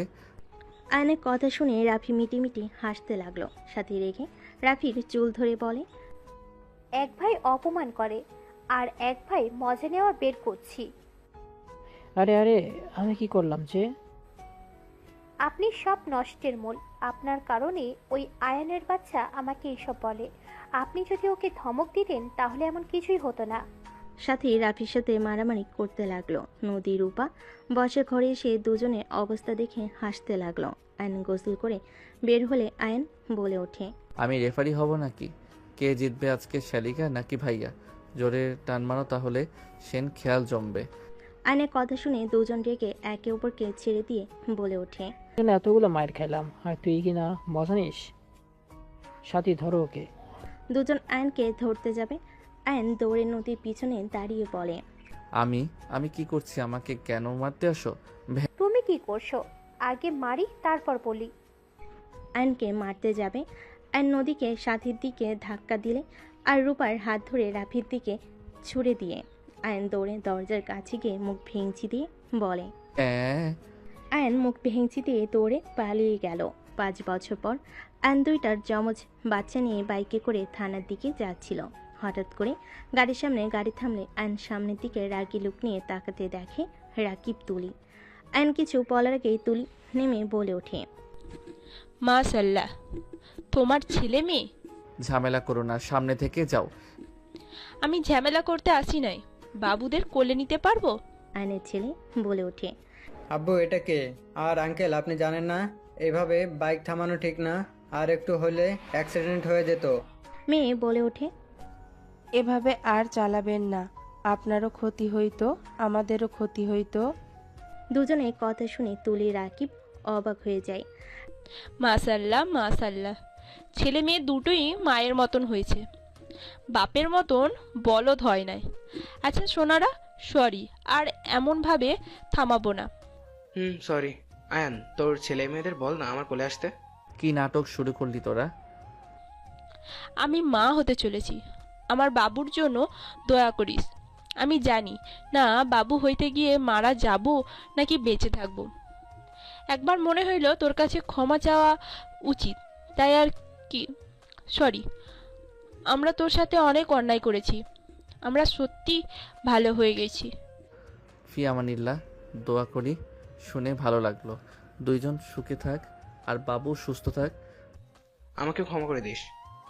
তোর ছেলে মেয়েগুলো মাশাল্লাহ তোর মতোই হয়েছে, দেখে আদর করতে ইচ্ছা করছে। রাকিব তুলি কোলে তুলে নিল, দুজনকে আদর করতে লাগলো। আয়নের ফোন বেজে উঠলে আয়ন বলে ওঠে, ভালো থাক আব্বু আম্মু, উঠে পড়ো।